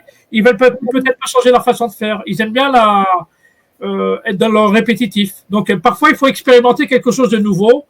Et c'est pour ça qu'il faut essayer de convaincre en même temps. Merci. Une autre question. Le camion en soirée et la nuit, alors sous-entendu avec la musique et l'aspect convivialité, a-t-il facilement été accepté par la population qui ne supporte pas le bruit ou la population dite plus âgée? D'abord, on fait pas trop de bruit. On se met dans des endroits pour pas trop gêner les gens en même temps. Et à partir d'une certaine heure, on diminue la musique. Et sachez qu'en fin de compte, ça se passe beaucoup mieux parce que quand on n'est pas là, les jeunes, ils foutent le bazar. Parce que les jeunes qui font trop de bruit, tout ça, on va les voir à ce moment-là. Ils disent faites moins de bruit parce qu'il y a des gens à l'intérieur en même temps. Voyez? Alors que quand on n'est pas là, personne ne leur dit. Donc, non, on limite. Et souvent, les personnes, ils descendent, les habitants. Souvent, je vous explique une soirée. Souvent, quand j'arrive vers 19h, 20h, au départ, il y a beaucoup d'enfants. Des fois, on est envahi par les enfants. Des fois, il y en a trop, quoi. Donc, alors, comment tu réagis? Concrètement, comment ça se passe s'il y en a trop? Très concrètement. On peut rien faire, mais au bout d'un moment, je dis aux parents, vous pouvez pas faire rentrer vos enfants, là. Non, mais c'est normal qu'ils soient là au départ, parce que quand il y a beaucoup d'enfants, les grands, ils regardent de loin. Ils disent, franchement, c'est quelqu'un de bien. Regarde, il y a nos petits frères qui sont avec eux, des choses comme ça. On met des gâteaux, des jus de fruits, des jeux de société, les jeunes jouent. Et quand il y a les enfants qui sont là, il y a souvent quelques parents qui sont là. Donc, ça permet de tisser des liens. Ça permet d'être accepté dans le quartier. Et au bout d'un moment, vers 21h, 21h30, on s'aperçoit que dans tous les quartiers de France, que ça soit pareil, les enfants rentrent chez eux. Soit les parents les ont fait rentrer, soit nous, on dit aux enfants, hey, demain il y a de l'école, rentrez chez vous, on les pousse, ou alors on va leur rentrer, il dit, tu peux pas dire à ton frère de rentrer, c'est pas normal qu'il soit là, ce temps-là, quoi. Donc on les pousse à partir, et on leur dit, non, on vous donne plus rien, dans moment où vous devez rentrer, parce que tant qu'il y a les enfants, les grands vont pas venir. Et au bout d'un moment, les enfants partent, les parents partent, et après il y a les parents qui restent, et après, il y a des grands qui arrivent. Les grands restent à un moment donné de la soirée. Ceux qui travaillent, ceux qui vont à l'école vont rentrer après un certain moment. Et vous verrez que vers 23h, vers minuit, les jeunes les plus compliqués, ils arrivent souvent à cette heure-là. Parce que eux, ils se mélangent pas avec les autres. Ces jeunes-là n'aiment pas les adultes. Ils aiment personne. Et donc, ils viennent quand tout le monde est parti. C'est pour ça que des fois, j'arrête mes soirées à minuit. Mais souvent, elles devraient peut-être commencer à minuit. Parce que les jeunes les plus compliqués, ils viennent quand tout le monde est parti. Et donc, c'est pour ça que ça m'a permis d'avoir rencontré dans la soirée des enfants, des parents, des gens qui vont bien, des travailleurs sociaux, des adultes, et puis après les jeunes plus compliqués en même temps. Parfois, on arrive à tout mélanger, mais il y a souvent un public qui chasse l'autre, quoi. Et quand tu interviens sur un territoire, c'est une soirée où tu as déjà expérimenté, par exemple, 2-3 soirées de manière à créer peut-être une petite habitude, une dynamique qui va... C'est une fois ou plusieurs fois? En général, je fais au maximum 4 soirées dans un quartier, pas plus. Parce qu'après, je demande aux acteurs de faire eux-mêmes. Parce que j'ai écouté les mairies ou les préfectures ou les travailleurs sociaux, ils me demanderaient de venir toute l'année. Je dis non, c'est pas à moi de faire, c'est à vous. Je vous explique une façon de faire, c'est un concept. Hein. Il faut rester modeste. Parfois, on arrive à trouver des solutions, parfois non. En tout cas, on crée de la rencontre, on crée du dialogue, on crée un moment donné de convivialité. Voilà une façon de faire.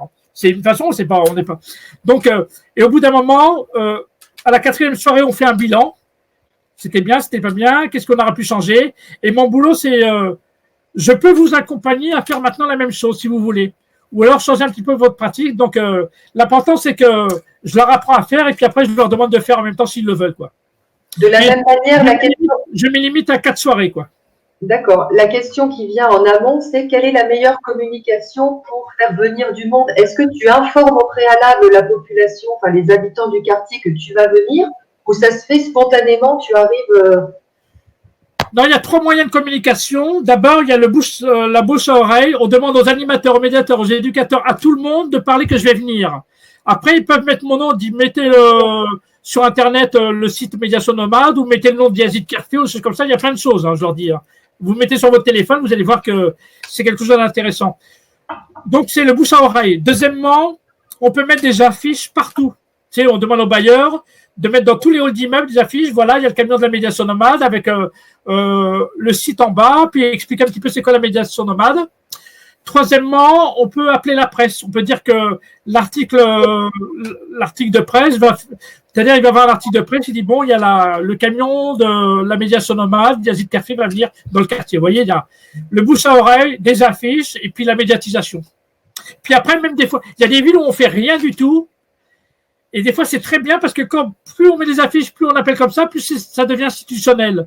Parfois, on met rien, puis les gens sont étonnés. Quand tu t'installes le soir, tout le monde le voit, le camion. Surtout le public qu'on veut toucher en même temps. Et on essaie toujours d'être pas loin d'où il y a les groupes de jeunes. Donc, les jeunes viennent et puis ils posent des questions. Ouais, mais c'est quoi ce camion? Qu'est-ce que vous faites ici? Et ben, vous voyez, on commence déjà à entrer en dialogue de cette manière, quoi. Donc, tous les moyens sont bons. C'est pour ça qu'on demande aux acteurs de quelle manière vous voulez qu'on passe l'information.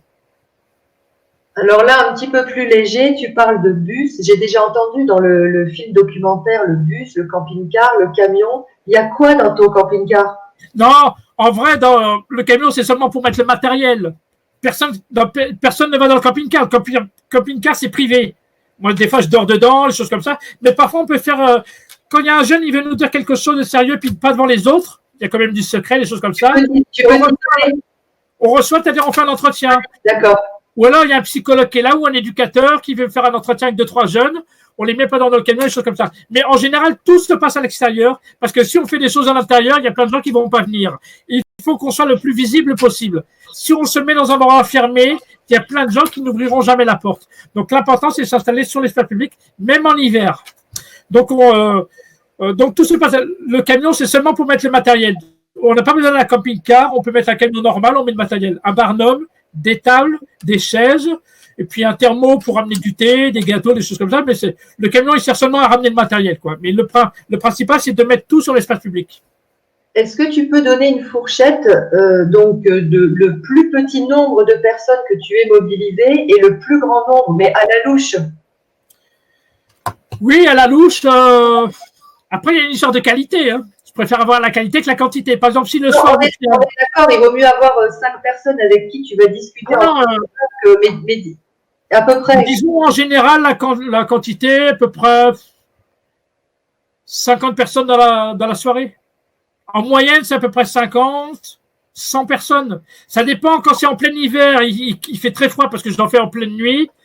Dans le froid, ou j'en fais en plein été, il y a énormément de monde. Des fois, j'ai 200 personnes ou 100 personnes, c'est comme ça. Et le mois, c'est des fois, on est une dizaine, mais c'est vachement bien. Parce que quand il n'y a pas beaucoup de monde, ben là, il y a vraiment un discours, les gens, ils se confient plus facilement. C'est-à-dire que quand la nuit, tout le monde est parti, il y a les jeunes les plus compliqués. Franchement, il y a un vrai dialogue qui se fait. La parole se libère. Ah ouais, là. Et puis, ils se confient, puis ils disent des vérités. Parfois, je suis tout seul avec un jeune. Franchement, c'est magique, quoi, ce qu'il y a en même temps. Vous voyez, c'est pas. Parce que quand il y a trop de monde, on est débordé, on ne sait pas quoi faire. C'est-à-dire, je sers le thé, il y a les gâteaux, des choses comme ça, il faut que j'assure un peu la sécurité, des choses comme ça. Et puis, il y a les jeunes avec qui je peux parler, puis je n'ai pas le temps de leur parler. Ou il y a les parents qui veulent me voir, j'ai pas. Donc, parfois, c'est pour ça qu'il ne faut pas jouer le soir. Il faut qu'il y ait des acteurs qui soient là. Et tout se joue dans les premières secondes, dans la façon dont on accueille le public. Si on ne les accueille pas, ils vont rester 5 minutes, ils vont partir. C'est comme dans un avion. Vous voyez, quand on rentre dans un avion, les hôtesses de l'air sont devant. Quand on est bien accueilli, on a envie de rester. Mais si on rentre quelque part et qu'on ne se sent pas accueilli, on reste 5 minutes et on part. Donc, la façon d'accueillir est vraiment très, très importante pour moi, quoi. Ok. Une question à 10h58. Avez-vous déjà organisé des rencontres nomades avec des activités sportives et avec des éducateurs sportifs? Oui, mais après, non, mais quand j'arrive dans une ville, les acteurs, chacun propose quelque chose. Il y a par exemple des villes, ils disent, nous, à côté, on va faire des activités sportives. Si, je fais sur les quartiers nord de Marseille, on a fait avec des associations qui organisaient des tournois sportifs à côté du camion. Il y en a qui sont venus faire le cirque à côté. Ils ont ramené un cirque. Parfois, on peut mettre un vidéoprojecteur, on peut passer un film, on fait un débat derrière en même temps. C'est-à-dire qu'on demande aux acteurs, je vais venir avec le camion, qu'est-ce qu'on ramène? Chacun demande à faire quelque chose. Moi, je peux ramener ça. Moi, je vais ramener les jeux de société. Moi, j'ai envie de faire un tournoi de foot à ce moment-là. Moi, je vais venir avec des musiciens qui font de la musique. Vous voyez, chacun ramène quelque chose. Et s'il n'y a personne, eh ben moi, je fais la base.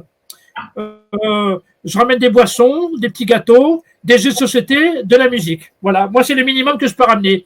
Après, s'il y a des professionnels, ben, ils peuvent ramener autre chose. Parce que moi, tout seul, je ne peux pas tout gérer en même temps, donc je fais le minimum que je peux faire. Merci. Une question on revient un petit peu sur les données chiffrées, les données sur tous les chiffres que tu as donnés. Oui.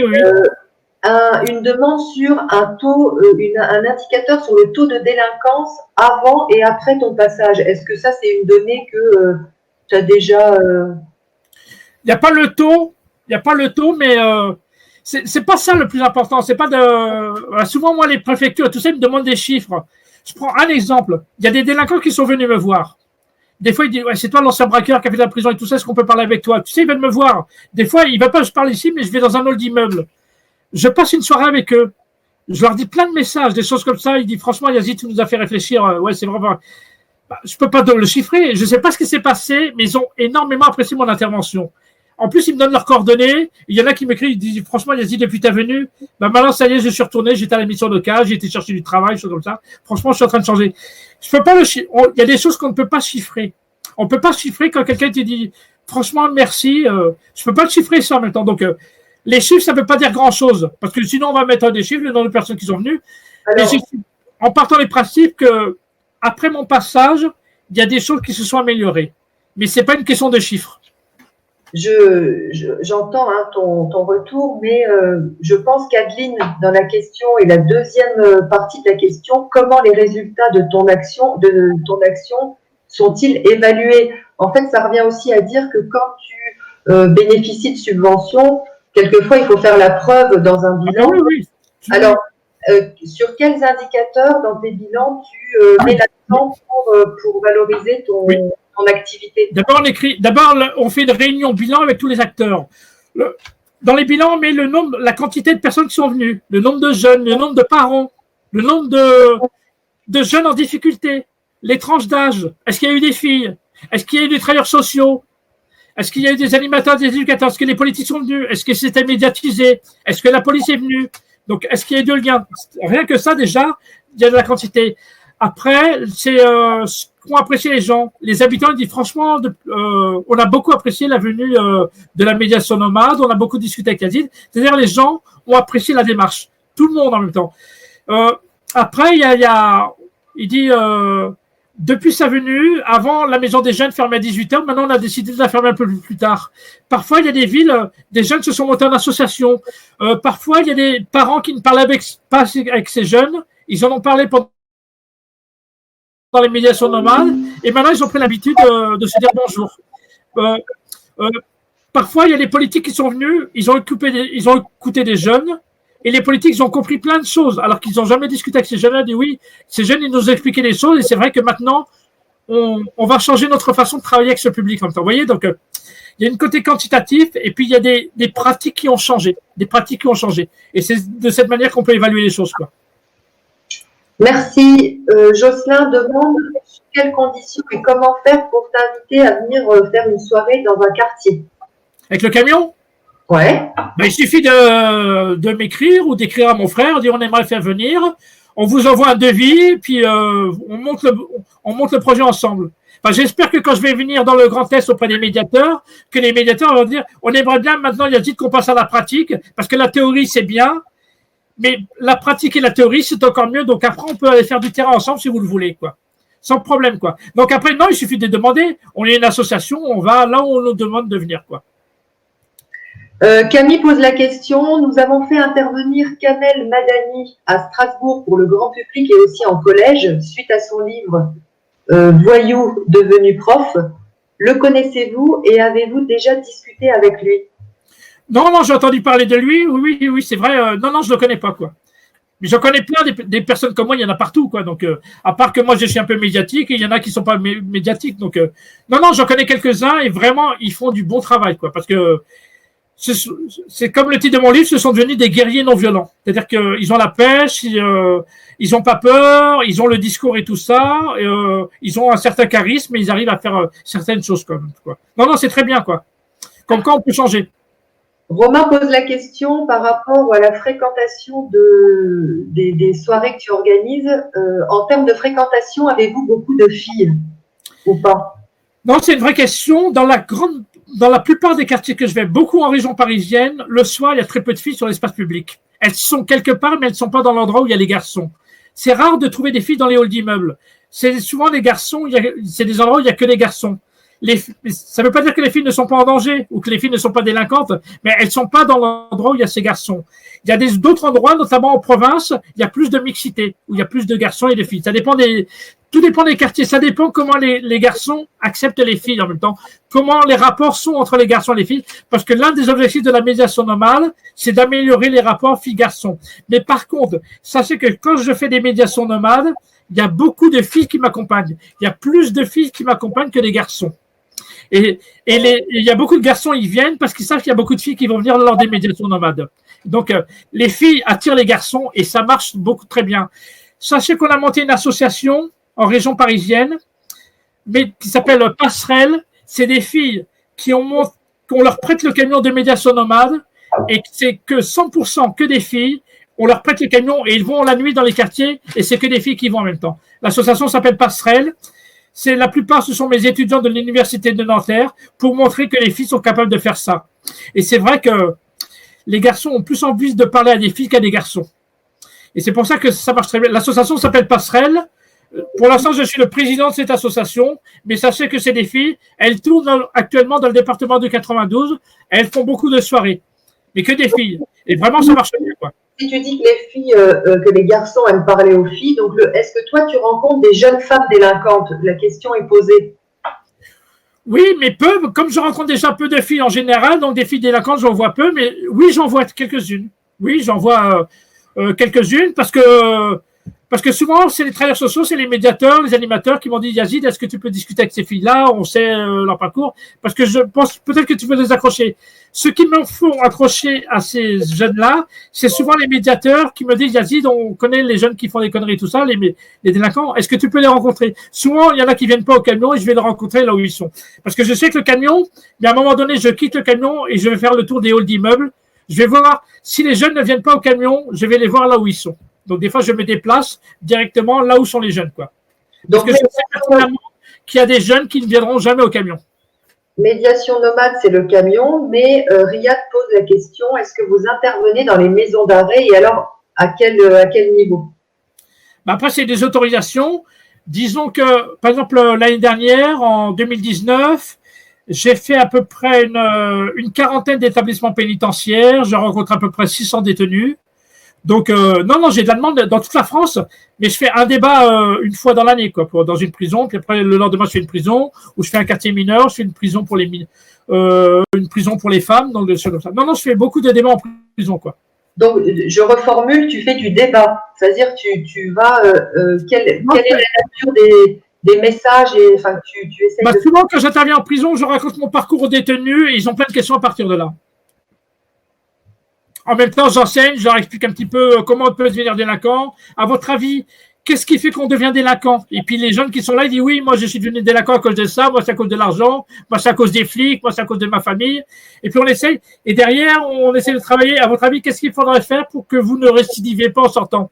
Il dit oui, mais moi si je sors de prison, j'ai pas de travail, je vais recommencer. Et je dis oui, mais tu vas retourner en prison si tu recommences, quoi. Ou là, il y en a qui disent ouais, mais si les policiers ils me parlent mal, moi je les tape. Je leur dis oui, mais c'est pas la solution. Vous voyez, on essaie de travailler sur qu'est-ce qui fait qu'à un moment donné, ils peuvent rebasculer dans la délinquance. Et c'est pour ça que mes interventions en prison sont très, très, très, très, très intéressantes parce que les personnes disent des choses intéressantes, quoi. C'est des débats en petits groupes ou en grands groupes? Comment ça marche, la durée? Après, ça dépend du directeur de la prison par mesure de sécurité. Parfois, il y a des prisons, ils disent je veux pas plus de 15 détenus. Et il y a des prisons où j'interviens devant à peu près une cinquantaine de détenus. Ça dépend. mais c'est limité par rapport au directeur de la prison en même temps. On peut pas, des fois, le problème, c'est que s'il y a des prisons, c'est difficile parce qu'on peut pas mélanger tout le monde, parce qu'il y a des gens qui ne s'entendent pas, puis ils ont pas l'air d'être en rapport avec eux, donc on peut pas les mélanger. Par contre, il y a des prisons où il y a des hommes qui sont là, il y a des femmes détenues, et puis il y a les mineurs qui sont mélangés. Et il y a beaucoup, sachez que quand je fais des débats en prison, il y a beaucoup de surveillants de prison qui participent, et puis il y a les travailleurs sociaux qui travaillent dans la prison, qui participent. Ça permet d'avoir un débat avec tout le monde, quoi. Merci. Une question posée par mail. Yazid, quelles sont vos approches pertinentes pour aller vers des jeunes décrocheurs, je pense décrocheurs scolaires, des jeunes qui ne croient plus au système scolaire? Il faut aller les voir là où ils sont, c'est tout, puis leur parler, on leur dit qu'est-ce que tu penses de l'école. L'important, c'est de les rencontrer pour essayer de comprendre pourquoi ils ont décroché. Si on ne les rencontre pas, on ne saura jamais pourquoi. On pose souvent des questions à plein de monde, sauf aux principaux concernés. Donc la première question que je leur pose, je dis pourquoi tu as décroché? Qu'est-ce que tu n'aimes pas dans l'école? Et après, je rencontre les professeurs, les principales et tout. Voilà ces jeunes-là ce qu'ils pensent de l'école. Et par contre, voilà, ils ont des idées, parce qu'ils ont des idées, ils sont intelligents. Voilà ce qu'il faudrait peut-être changer au niveau de l'école pour les raccrocher, ces jeunes-là en même temps. Ils ont des idées en même temps. Pourquoi ils ont raccroché et qu'est-ce qu'il faudrait faire pour les raccrocher? Romain pose la question, je travaille en mission locale et je souhaiterais savoir s'il est possible que votre intervention soit à notre initiative, ou est-ce qu'il faut absolument que ça soit l'initiative de la mairie? Ah non, une structure peut m'appeler directement, un cadre de prévention, une mission locale, non, la mairie, c'est seulement quand on s'installe sur l'espace public, avec des tables et des chaises, il faut une autorisation municipale. Mais quand on rentre dans une institution, il n'y a pas besoin d'avoir de l'accord de la mairie. Il y a des villes où je vais faire un débat dans un collège, dans un lycée, dans une maison des jeunes. Il n'y a pas besoin de l'accord de la mairie à ce niveau-là, quoi. Dany pose la question, comment gérez-vous l'équilibre entre le fait de conserver le dialogue et la gestion des tensions, voire les situations violentes? En général, il n'y a pas de violence quand je fais les médiations normales, ça se passe bien. Non, il n'y a pas de violence parce que même si à un moment donné ça se passe mal, vous allez voir que tout le monde va intervenir pour que dit non, c'est très bien ce qui a été ici, il ne faut pas que tu tiennes ça. Mais on anticipe. Quand on voit des jeunes qui sont un petit peu plus compliqués, ma démarche est d'aller directement aller les voir, leur serrer la main, de leur parler. Vous voyez, parce que si on les accueille pas, ils vont jouer les yeux, des choses comme ça. Donc, on sait comment ils arrivent, ces gens-là même. Donc, l'important, c'est pour ça que tout se joue dans les premières secondes, dans la façon dont on accueille. Si on les accueille bien, forcément, en général, ça va bien se passer en même temps. Parce qu'il faut des règles. Par exemple, si les jeunes ils viennent, ils foutent le bazar, forcément, ça va mal se passer. On va discuter de ça. Et puis, la prochaine fois, on va pas revenir. Donc, on demande de tout le monde. C'est pas à moi de faire la sécurité.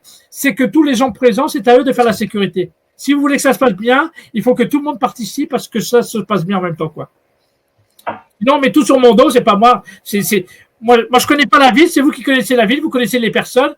Donc, c'est à vous de gérer un petit peu les problématiques et pas à moi de le faire, quoi. Est-ce qu'il y a d'autres questions? Je n'en ai plus par mail. Je regarde dans les trucs.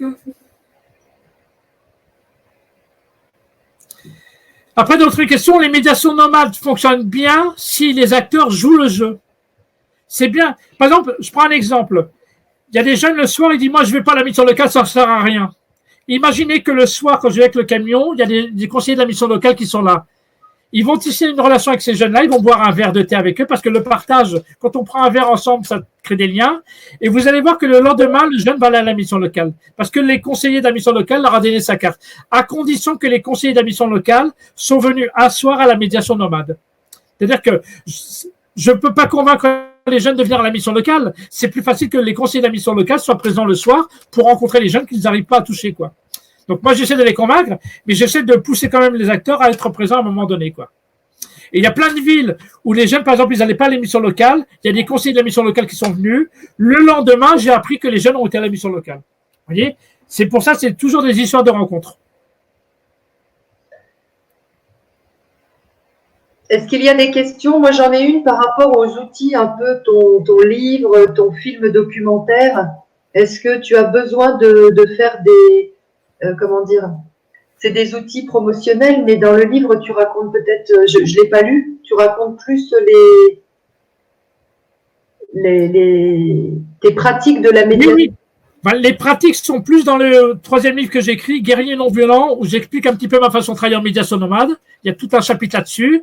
Comment je travaille en prison, comment j'arrive à retisser du lien, à améliorer les relations entre les jeunes et la police, comment je travaille là-dessus en même temps. Donc, le premier livre, Guerrier non violent, j'explique mon parcours de vie. C'est un livre autobiographique. J'explique pourquoi j'ai choisi d'être délinquant. C'est un choix que j'ai choisi. J'ai choisi à un moment donné d'être délinquant. Et pourquoi à la fin j'ai choisi d'arrêter d'être délinquant. J'explique pourquoi j'aimais bien être dans les banques. J'explique pourquoi j'aimais bien faire des conneries. J'explique comment je vivais la prison. J'explique comme quoi je rêvais d'être un grand caïd. J'ai pas réussi malheureusement ou heureusement, je sais pas. Donc c'est un livre autobiographique. Par contre, Guerrier non violent, j'explique un petit peu ma pratique professionnelle. Mais les deux sont complémentaires. Mais il n'y a jamais eu des reportages, plus des documentaires. Mais il y a. À la télé, vous mettez mon nom sur Internet, il y a eu plein de reportages sur moi. Il y a eu plein de reportages, quoi. C'est bien, ça met en valeur ton activité et ça. C'est un peu de la médiation et de la plus-value qu'elle peut apporter au niveau de l'utilité sociale sur les territoires. Tout à fait, oui. Vous mettez mon nom ou vous mettez médiation nomade, vous verrez, il y a beaucoup d'articles sur des moteurs de recherche, quoi. Alors, les auditeurs aimeraient avoir ton avis ton regard sur la médiation sociale pendant le confinement et après le confinement, comment tu vois les choses. Mais juste une dernière question pour les employeurs, existe-t-il des outils pour gérer des plannings avec des horaires souples? Nous ne travaillons que sur des horaires de bureau habituellement. Oui, mais ça, il faut le changer. On peut changer la société si on décide soi-même de changer. Moi, je trouve que ça ne veut rien dire, ça, en même temps. On ne peut pas fixer des horaires. C'est-à-dire, si on est un service public, c'est à nous de nous adapter au public et non pas le contraire. On doit s'adapter au public. Si, par exemple, dans des villes, le public est en soirée, il faut que certains services publics soient ouverts en soirée. Je prends un exemple. Si une bibliothèque ou une médiathèque, vous la fermez à 22h, vous allez voir, il y a des gens qui vont la fréquenter et des jeunes vont s'intéresser aux livres à partir de là. Si vous ouvrez un gymnase le soir, il y a des jeunes qui vont aller faire du sport. Vaut mieux que des jeunes fassent du sport que de les laisser dans un hall d'immeuble où ils sont en train de fumer du shit. C'est pour ça qu'on doit s'adapter au public. On doit changer notre façon de faire. Donc, c'est à chacun de pousser les institutions à changer leur façon de faire, quoi. Et est-ce que par rapport à ce besoin de faire évoluer les façons de faire, toi, tu vois des améliorations avec ton regard un peu large sur tous les territoires? Est-ce que tu peux nous dire s'il y a vraiment des territoires qui ont mis en place des choses plus axées en soirée Est-ce que tu vois des évolutions et lesquelles, à titre d'exemple? J'en vois, mais pas suffisamment. Sachez que le ministère de la Ville finance beaucoup mieux des villes qui ont ouvert des choses le soir et le week-end. Il y a des financements exprès pour ça. Donc, je vais vous envoyer le document. Des choses comme ça. Donc, non, il y a des villes où il y a une démarche. D'abord, ça dépend du politique en même temps. Il y a des politiques qui veulent, il y a des politiques qui ne veulent pas changer leur façon de faire en même temps. Il y a des politiques qui ont un discours de prévention et il y a des politiques qui ont un discours sécuritaire. Vous voyez, c'est les choix. Or, prévention, répression, sécurité, ça va ensemble. Donc, le problème, c'est que ça change difficilement. Il y a des villes qui ont changé leur façon de faire et il y a des villes qui n'ont pas forcément changé. Parce que c'est différent. Des fois, il y a des politiques qui ne veulent pas. Parfois, ce sont les acteurs qui ne veulent pas.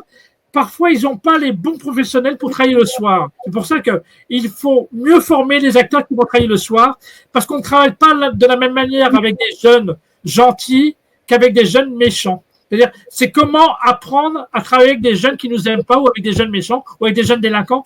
C'est-à-dire qu'il faut peut-être améliorer la formation.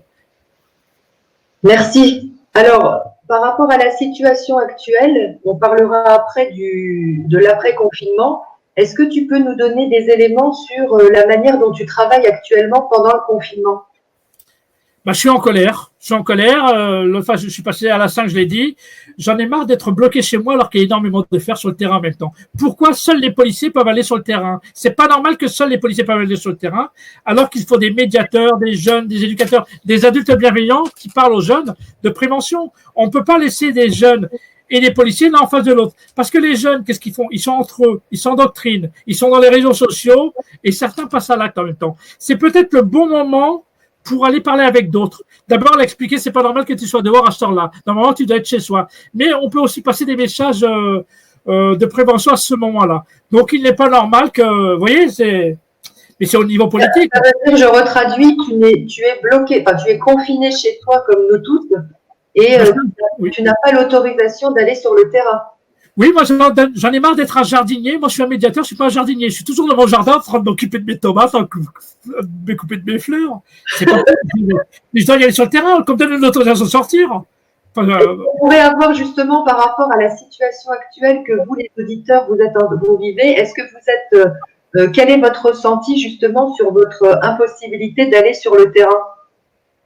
Est-ce que vous télétravaillez? De quelle manière vous travaillez? Si des gens peuvent nous mettre en partage votre expérience actuelle d'être sur votre mission mais confiné. Comment ça se passe? bon, je n'en sais rien. Moi, je sais pas. Tu n'as pas de toute manière. Oui. Par rapport à l'après-confinement, Yazid, tu vois les choses comment pour médiation nomade? Bah, pour l'instant, j'ai tout découpé, même les médiations nomades, j'ai rien jusqu'en septembre. C'est-à-dire que là, ça va s'arrêter 11 mai. J'ai absolument aucun travail jusqu'au mois de septembre. J'ai rien du tout. Donc j'essaye, si je peux aller faire une conférence, un débat quelque part, aller dans un quartier, j'ai pas de demande. Si dans le Grand Est, vous avez des demandes que je vienne dans leur quartier avant le mois de septembre, moi je suis prêt à y aller. En même temps, pour l'instant, tout a été reporté vers le mois de septembre. Donc je vais déborder à partir du mois de septembre. Et donc, qu'est-ce que je vais faire entre mai puis bon, c'est vrai que je peux sortir, j'ai une moto, je peux aller dans plein de quartiers, des choses comme ça, mais j'ai envie de travailler aussi d'une manière professionnelle.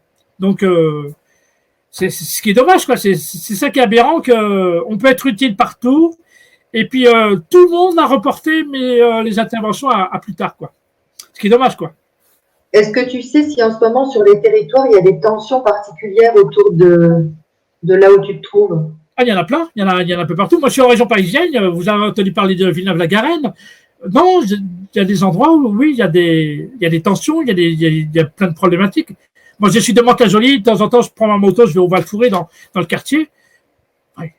Le confinement, il y en a plein, ils ne savent pas qu'est-ce que c'est. Il y en a plein qui sont dehors, il y en a plein qui sont sur les toits des immeubles en train de faire des barbecues sur les toits en même temps. Comme ça, ils sont moins emmerdés par les flics, des choses comme ça. Donc, non, il y a des tensions un peu partout et je pense que la place du médiateur est importante d'être sur les terrains à ce moment-là, quoi. Aussi, quoi. Mais il faut que ce soit que des volontaires. Hein, on ne peut pas obliger les gens à y aller. Il faut que ce soit des volontaires qui veulent aller sur le terrain. On ne peut pas obliger les gens à aller sur le terrain à ce moment-là, quoi. Loïc indique, on essaie de rester en contact avec les acteurs du terrain. Hein, la question, comment ça fonctionne aujourd'hui pour vous sur vos territoires dans le cadre de la médiation sociale. Et Johanna dit, pour ma part, je suis en télétravail au sein du CIDFF et du coup, ce n'est pas du tout la même façon de travailler. Je suis moins en proximité pour ma part. Oui, c'est vrai. Aujourd'hui, il faut travailler avec les réseaux sociaux. Hein. Moi, je suis sur Facebook, je suis avec d'autres réseaux. On discute avec des personnes de différents quartiers de France. On continue à discuter ensemble. Mais le terrain, ça manque, quoi. Je suis un mec de terrain, je suis pas... Même si je sais c'est quoi d'être enfermé, hein. Vous savez que pas, il y a pas de problème, je m'ennuie jamais. Tous les jours, je fais quelque chose d'important en même temps. Mais ma place, elle est quand même dans les quartiers, quoi. Auréa nous dit, les salariés du centre social télétravaillent. Nous sommes en contact avec les habitants via le téléphone, les réseaux sociaux. C'est très frustrant, donc c'est partagé, hein, ton ressenti, car des situations difficiles sont évoquées par les parents et pour autant, pour intervenir, il faut s'assurer de la sécurité des salariés. Donc là, il y a une vraie problématique. Oui, il y a une vraie problématique. C'est pour ça qu'il ne faut pas prendre trop de risques. En même temps, il faut se protéger. Puis en même temps, il faut des autorisations pour pouvoir sortir. Donc, mais en même temps, il faut faire attention en même temps. Surtout dans le Grand Est, là, vous êtes quand même par rapport au problème du coronavirus en même temps. Donc, il faut se protéger. Il faut faire attention. D'abord, la vie, ça passe avant tout, quoi. Alors, Carla dit, moi, je suis en télétravail, médiatrice ville de Saverne, mission locale. Et avec le service jeunesse, on a mis en place un anime balcon. Un quoi? Carla, vous pouvez nous en dire plus? On a mis en place un anime balcon. Ah, des animations à partir des balcons?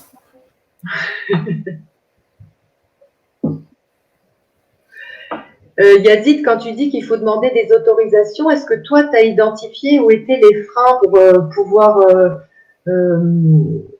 intervenir sur le terrain? Enfin, moi, j'ai contacté la préfecture de région Île-de-France, c'est-à-dire qui dirige toutes les préfectures. ils ont tous mon nom, ils ont fait une grosse réunion, ils ont dit Yazid Café est prêt, mais il faut les autorisations. Mais les freins, ils sont à tous les niveaux. Le préfet, il y a des préfets qui sont d'accord que je vienne dans une ville. Mais ça va peut-être vexer le maire dans la ville. Donc il dit, je peux pas vous laisser venir sur le terrain si je préviens pas le maire. Et peut-être que le maire, il veut, dit oui, mais on va pas laisser Yazid y aller, alors que nous, on a demandé à nos médiateurs de pas y aller. Vous voyez? Donc les freins sont à tous les niveaux. Et c'est pour ça que j'ai pas d'intervention, parce que le préfet peut venir, mais le maire ne veut pas. Le maire, il veut bien, mais l'équipe de médiation ne veut pas. Ils sont comme ça. Donc, les freins sont à tous les niveaux. C'est pour ça qu'actuellement, j'ai rien. Mais tout le monde est au courant que j'ai envie d'y aller, mais tout le monde freine.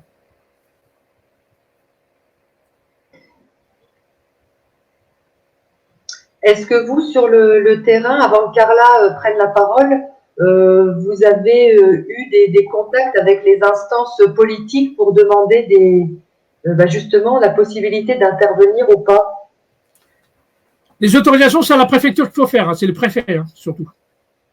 Non, mais là, on a aussi des employeurs de médiateurs qui sont là, et puis peut-être qu'on puisse avoir un partage sur les consignes qui sont données ou la manière dont les choses sont vécues sur les territoires, parce que nous allons prochainement dans la série de conférences en ligne qu'on va proposer, ça serait justement de mettre en commun toutes les initiatives, enfin voilà comment ça fonctionne aujourd'hui et comment ça peut fonctionner après le confinement, sachant qu'on n'est pas encore sûr.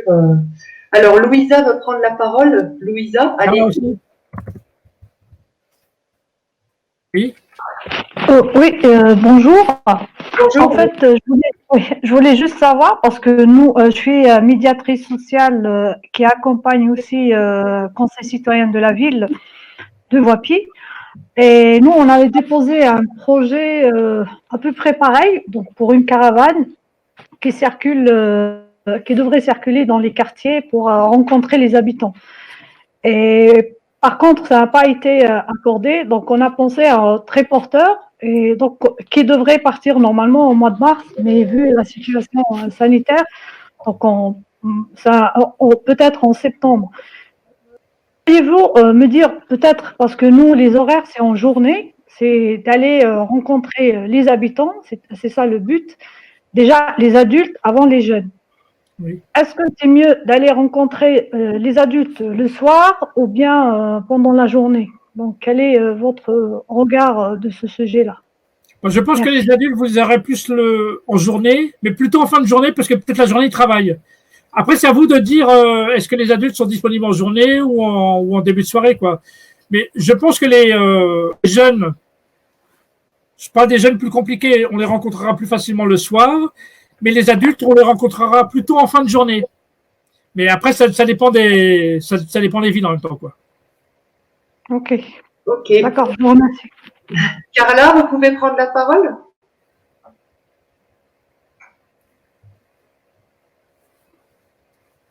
Elle a disparu? Vous m'entendez? Ah non, mais on a dit on se familiarise, on apprend à interagir avec la. Oui, on t'entend, Carla. Oui, bonjour tout le monde. Donc, nous, on s'est inspiré un petit peu de tout ce qui a été déjà aussi fait un petit peu en Espagne, en Italie. Donc, on s'est réunis, on a beaucoup discuté.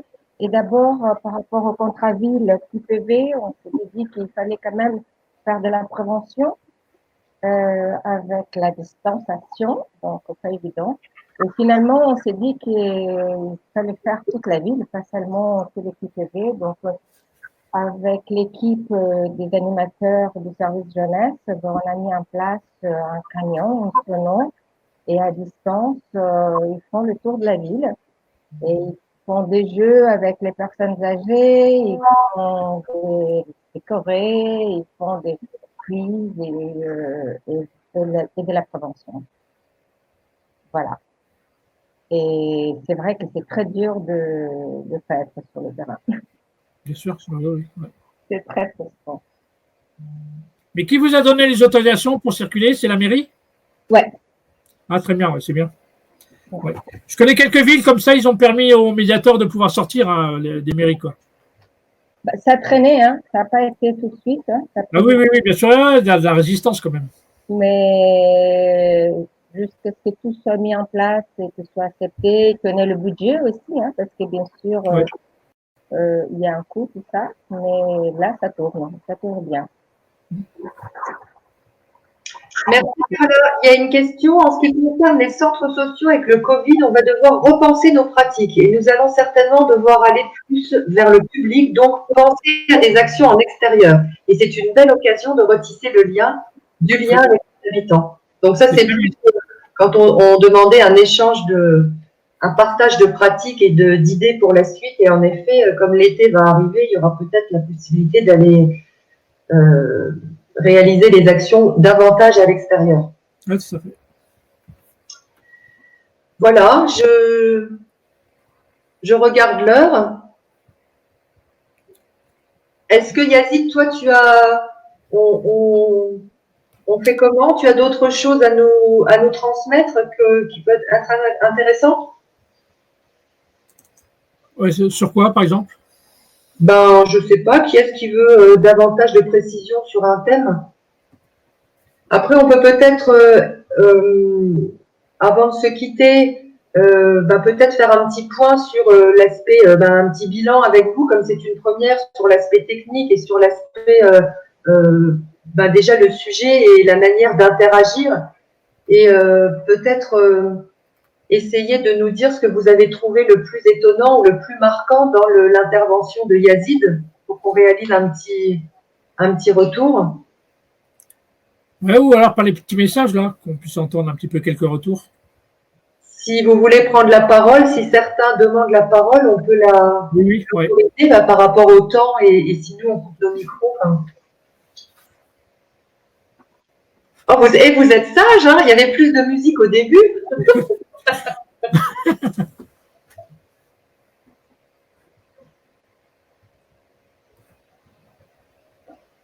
Bon, on va pas se quitter comme ça. On va se dire un mot. Moi, je suis ravie de ce partage et j'ai hâte pour d'autres séminaires. Merci, Johanna. Ouais. Alors, le temps que vous répondiez à la petite question, qu'est-ce qui a été le plus étonnant, le plus marquant, ce que vous avez appris par rapport à l'intervention de Yazid, je vous dis que la semaine prochaine, alors je vais reprendre, la semaine prochaine, on a 4 webinaires, on va vous communiquer en fin de semaine les contenus. On a un webinaire sur un collègue, un partenaire d'une association, Clément Maigreau, qui va, je ne sais pas s'il est là d'ailleurs, Clément, peut-être parmi les auditeurs, il peut peut-être prendre un tout petit temps pour évoquer que par rapport à la situation, son association a pour vocation de mettre sous forme d'une sous forme d'une banque d'outils, de ressources, tout un tas de documentation, de réglementation sur les droits sociaux. Et Clément se propose de partager avec vous cette plateforme et de vous OK pour moi, merci. Ah, c'est OK pour moi. Donc la semaine prochaine, Clément propose une intervention mercredi de 10h à midi. Quelle modification des droits sociaux? Informations utiles à connaître donc pour les médiateurs sociaux sur les droits qui sont aménagés en ce moment avec la situation. Un autre webinaire sur un premier état des lieux adressé avec, là on vous donnera la parole le jeudi 7 matin, et puis le jeudi 7 après-midi, un Zoom qui est fait plus sur la médiation sociale en milieu scolaire. Donc voilà pour la semaine prochaine. Et le webinaire mardi sur un temps d'écoute avec un groupe fermé. Donc on va essayer de faire des webinaires ouverts à 30 personnes, entre guillemets, où vous avez vos micros fermés, dans le sens où on interagit via la barre de conversation, mais on va aussi vous proposer des petits formats sur les thèmes que soit nous on énonce, mais vous pouvez aussi nous faire remonter des thèmes de travail sur lesquels vous souhaitez être mis en relation, pour que là, à 5-6 personnes, 5-6 médiateurs et un intervenant, vous puissiez débattre un peu plus en profondeur sur vos situations personnelles. Alors, on reprend les... Ouais, bon, c'est pas mal. Ah bah attends, j'ai pas lu, moi. Vas-y, Yazid. Une note. Alors, Johanna, je suis ravie de ce partage. J'ai hâte d'autres webinaires. Cathy, pour moi, c'était très intéressant et très enrichissant. Vivement la suite. Idem pour moi. Idem pour moi, en cette période compliquée, c'est bien de pouvoir partager. Grande humilité et simplicité. Merci beaucoup, Yazid. Merci pour le témoignage. Je pense que c'était très intéressant de partager cette façon de travailler et d'approcher les jeunes et les jeunes adultes. Très intéressant d'écouter des expériences et des parcours, des expériences terrain et des parcours de vie. Francis dit, à chaque fois que quelqu'un écrit, j'ai le menu qui revient à la fin et c'est très difficile pour lire. Satisfaisant, conférence utile, la preuve par l'exemple de ce qu'est la capacité à reconnaître l'autre, qui est essentielle, et toujours une compétence à développer.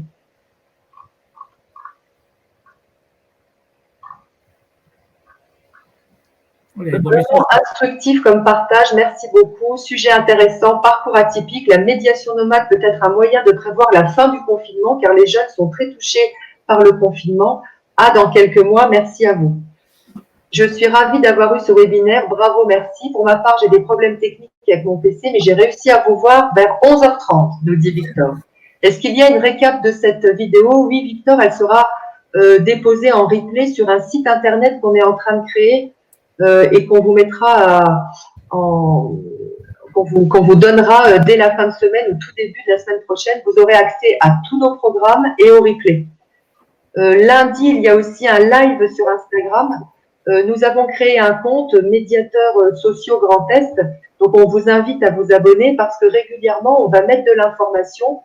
Mais au-delà aussi, c'est des outils qui sont les vôtres. Ça veut dire que si vous avez, tout comme un intervenant que vous connaissez et qui souhaiterait partager sa pratique, je pense à l'intervenant qui a été tout à l'heure nommé, excusez-moi, le nom m'échappe, mais peut-être se mettre en contact avec lui et faites-nous des propositions parce que jusqu'à l'été, on va être ensemble pour rester connectés et aborder les questions de la médiation sociale. Sujet parcours atypique. Je suis ravie d'avoir eu ce webinaire, pardon. Il est prévu que je vienne à Colmar en octobre-novembre à la demande de la prévention spécialisée, si certains connaissent. Alors, Camille dit, moi, ce que je remarque encore une fois, c'est souvent, c'est souvent, on se tord l'esprit à imaginer un tas d'actions et finalement s'asseoir, excusez-moi, ça saute à chaque fois, s'asseoir, tendre la main, valoriser, aimer, discuter, regarder et boire un thé peut tout changer. Bravo, au plaisir de vous retrouver à Strasbourg. Je vous recontacterai, Yazid. Merci pour ce webinaire, témoignages et les conseils pratiques réexploitables qui vont nous aider dans nos changements de pratique et pour argumenter auprès des politiques. Le partage m'a permis d'avoir des pistes sur mon parcours. Vivement la suite. Merci beaucoup. Ce qui est intéressant, c'est un webinaire sur la façon de travailler auprès des victimes pour les aider à reprendre confiance en eux. Donc, Johanna, oui, bonne idée de thème. Et où le métier de médiateur est moins sur le terrain de proximité, mais plus en structure. Je ne sais pas si je suis assez claire, mais c'est une idée. J'ai tout à fait perçu l'idée, Johanna, et je la note. Nadia, très intéressant. Merci Yazid, merci Sandrine. Merci Nadia. Bon, la semaine prochaine, je suis en vacances, mais cette belle merci pour l'intervention. Cela est toujours agréable de partager les expériences. Nadia, tu nous donnes, merci, le compte Instagram. Merci, grand merci aux intervenants, aux participants. Bravo pour ce premier webinaire et pour le choix d'un intervenant de qualité. Merci beaucoup. C'est très intéressant. Voilà. Et mes 2 livres, Yazid, repris de justice, guerrier. De justice, pas de justice. De justesse. C'est pas la même chose. Et je commence à fatiguer, j'ai soif en plus. Je vous remercie pour votre présence et le temps de ce. Merci à tout le monde. Merci pour votre attention. Merci Yazid. Merci Olivier pour la technique et l'aide. Merci à toutes les collègues des équipes internes qui ont aidé à réaliser donc ce séminaire, mais aussi toute l'offre qui va venir. Merci aux futurs intervenants qui se sont mobilisés pour vous concocter toute la série d'actions qui nous attend. Et puis, voilà, j'ai à peu près dit merci à tout le monde. Comme il est d'usage, donc soyez prudents, prenez soin de vous, faites attention, restez chez vous Merci tout le monde, au revoir et à la semaine prochaine pour ceux qui souhaitent nous rejoindre. Merci. Ciao. Bonne continuation à toutes et à tous. Ciao.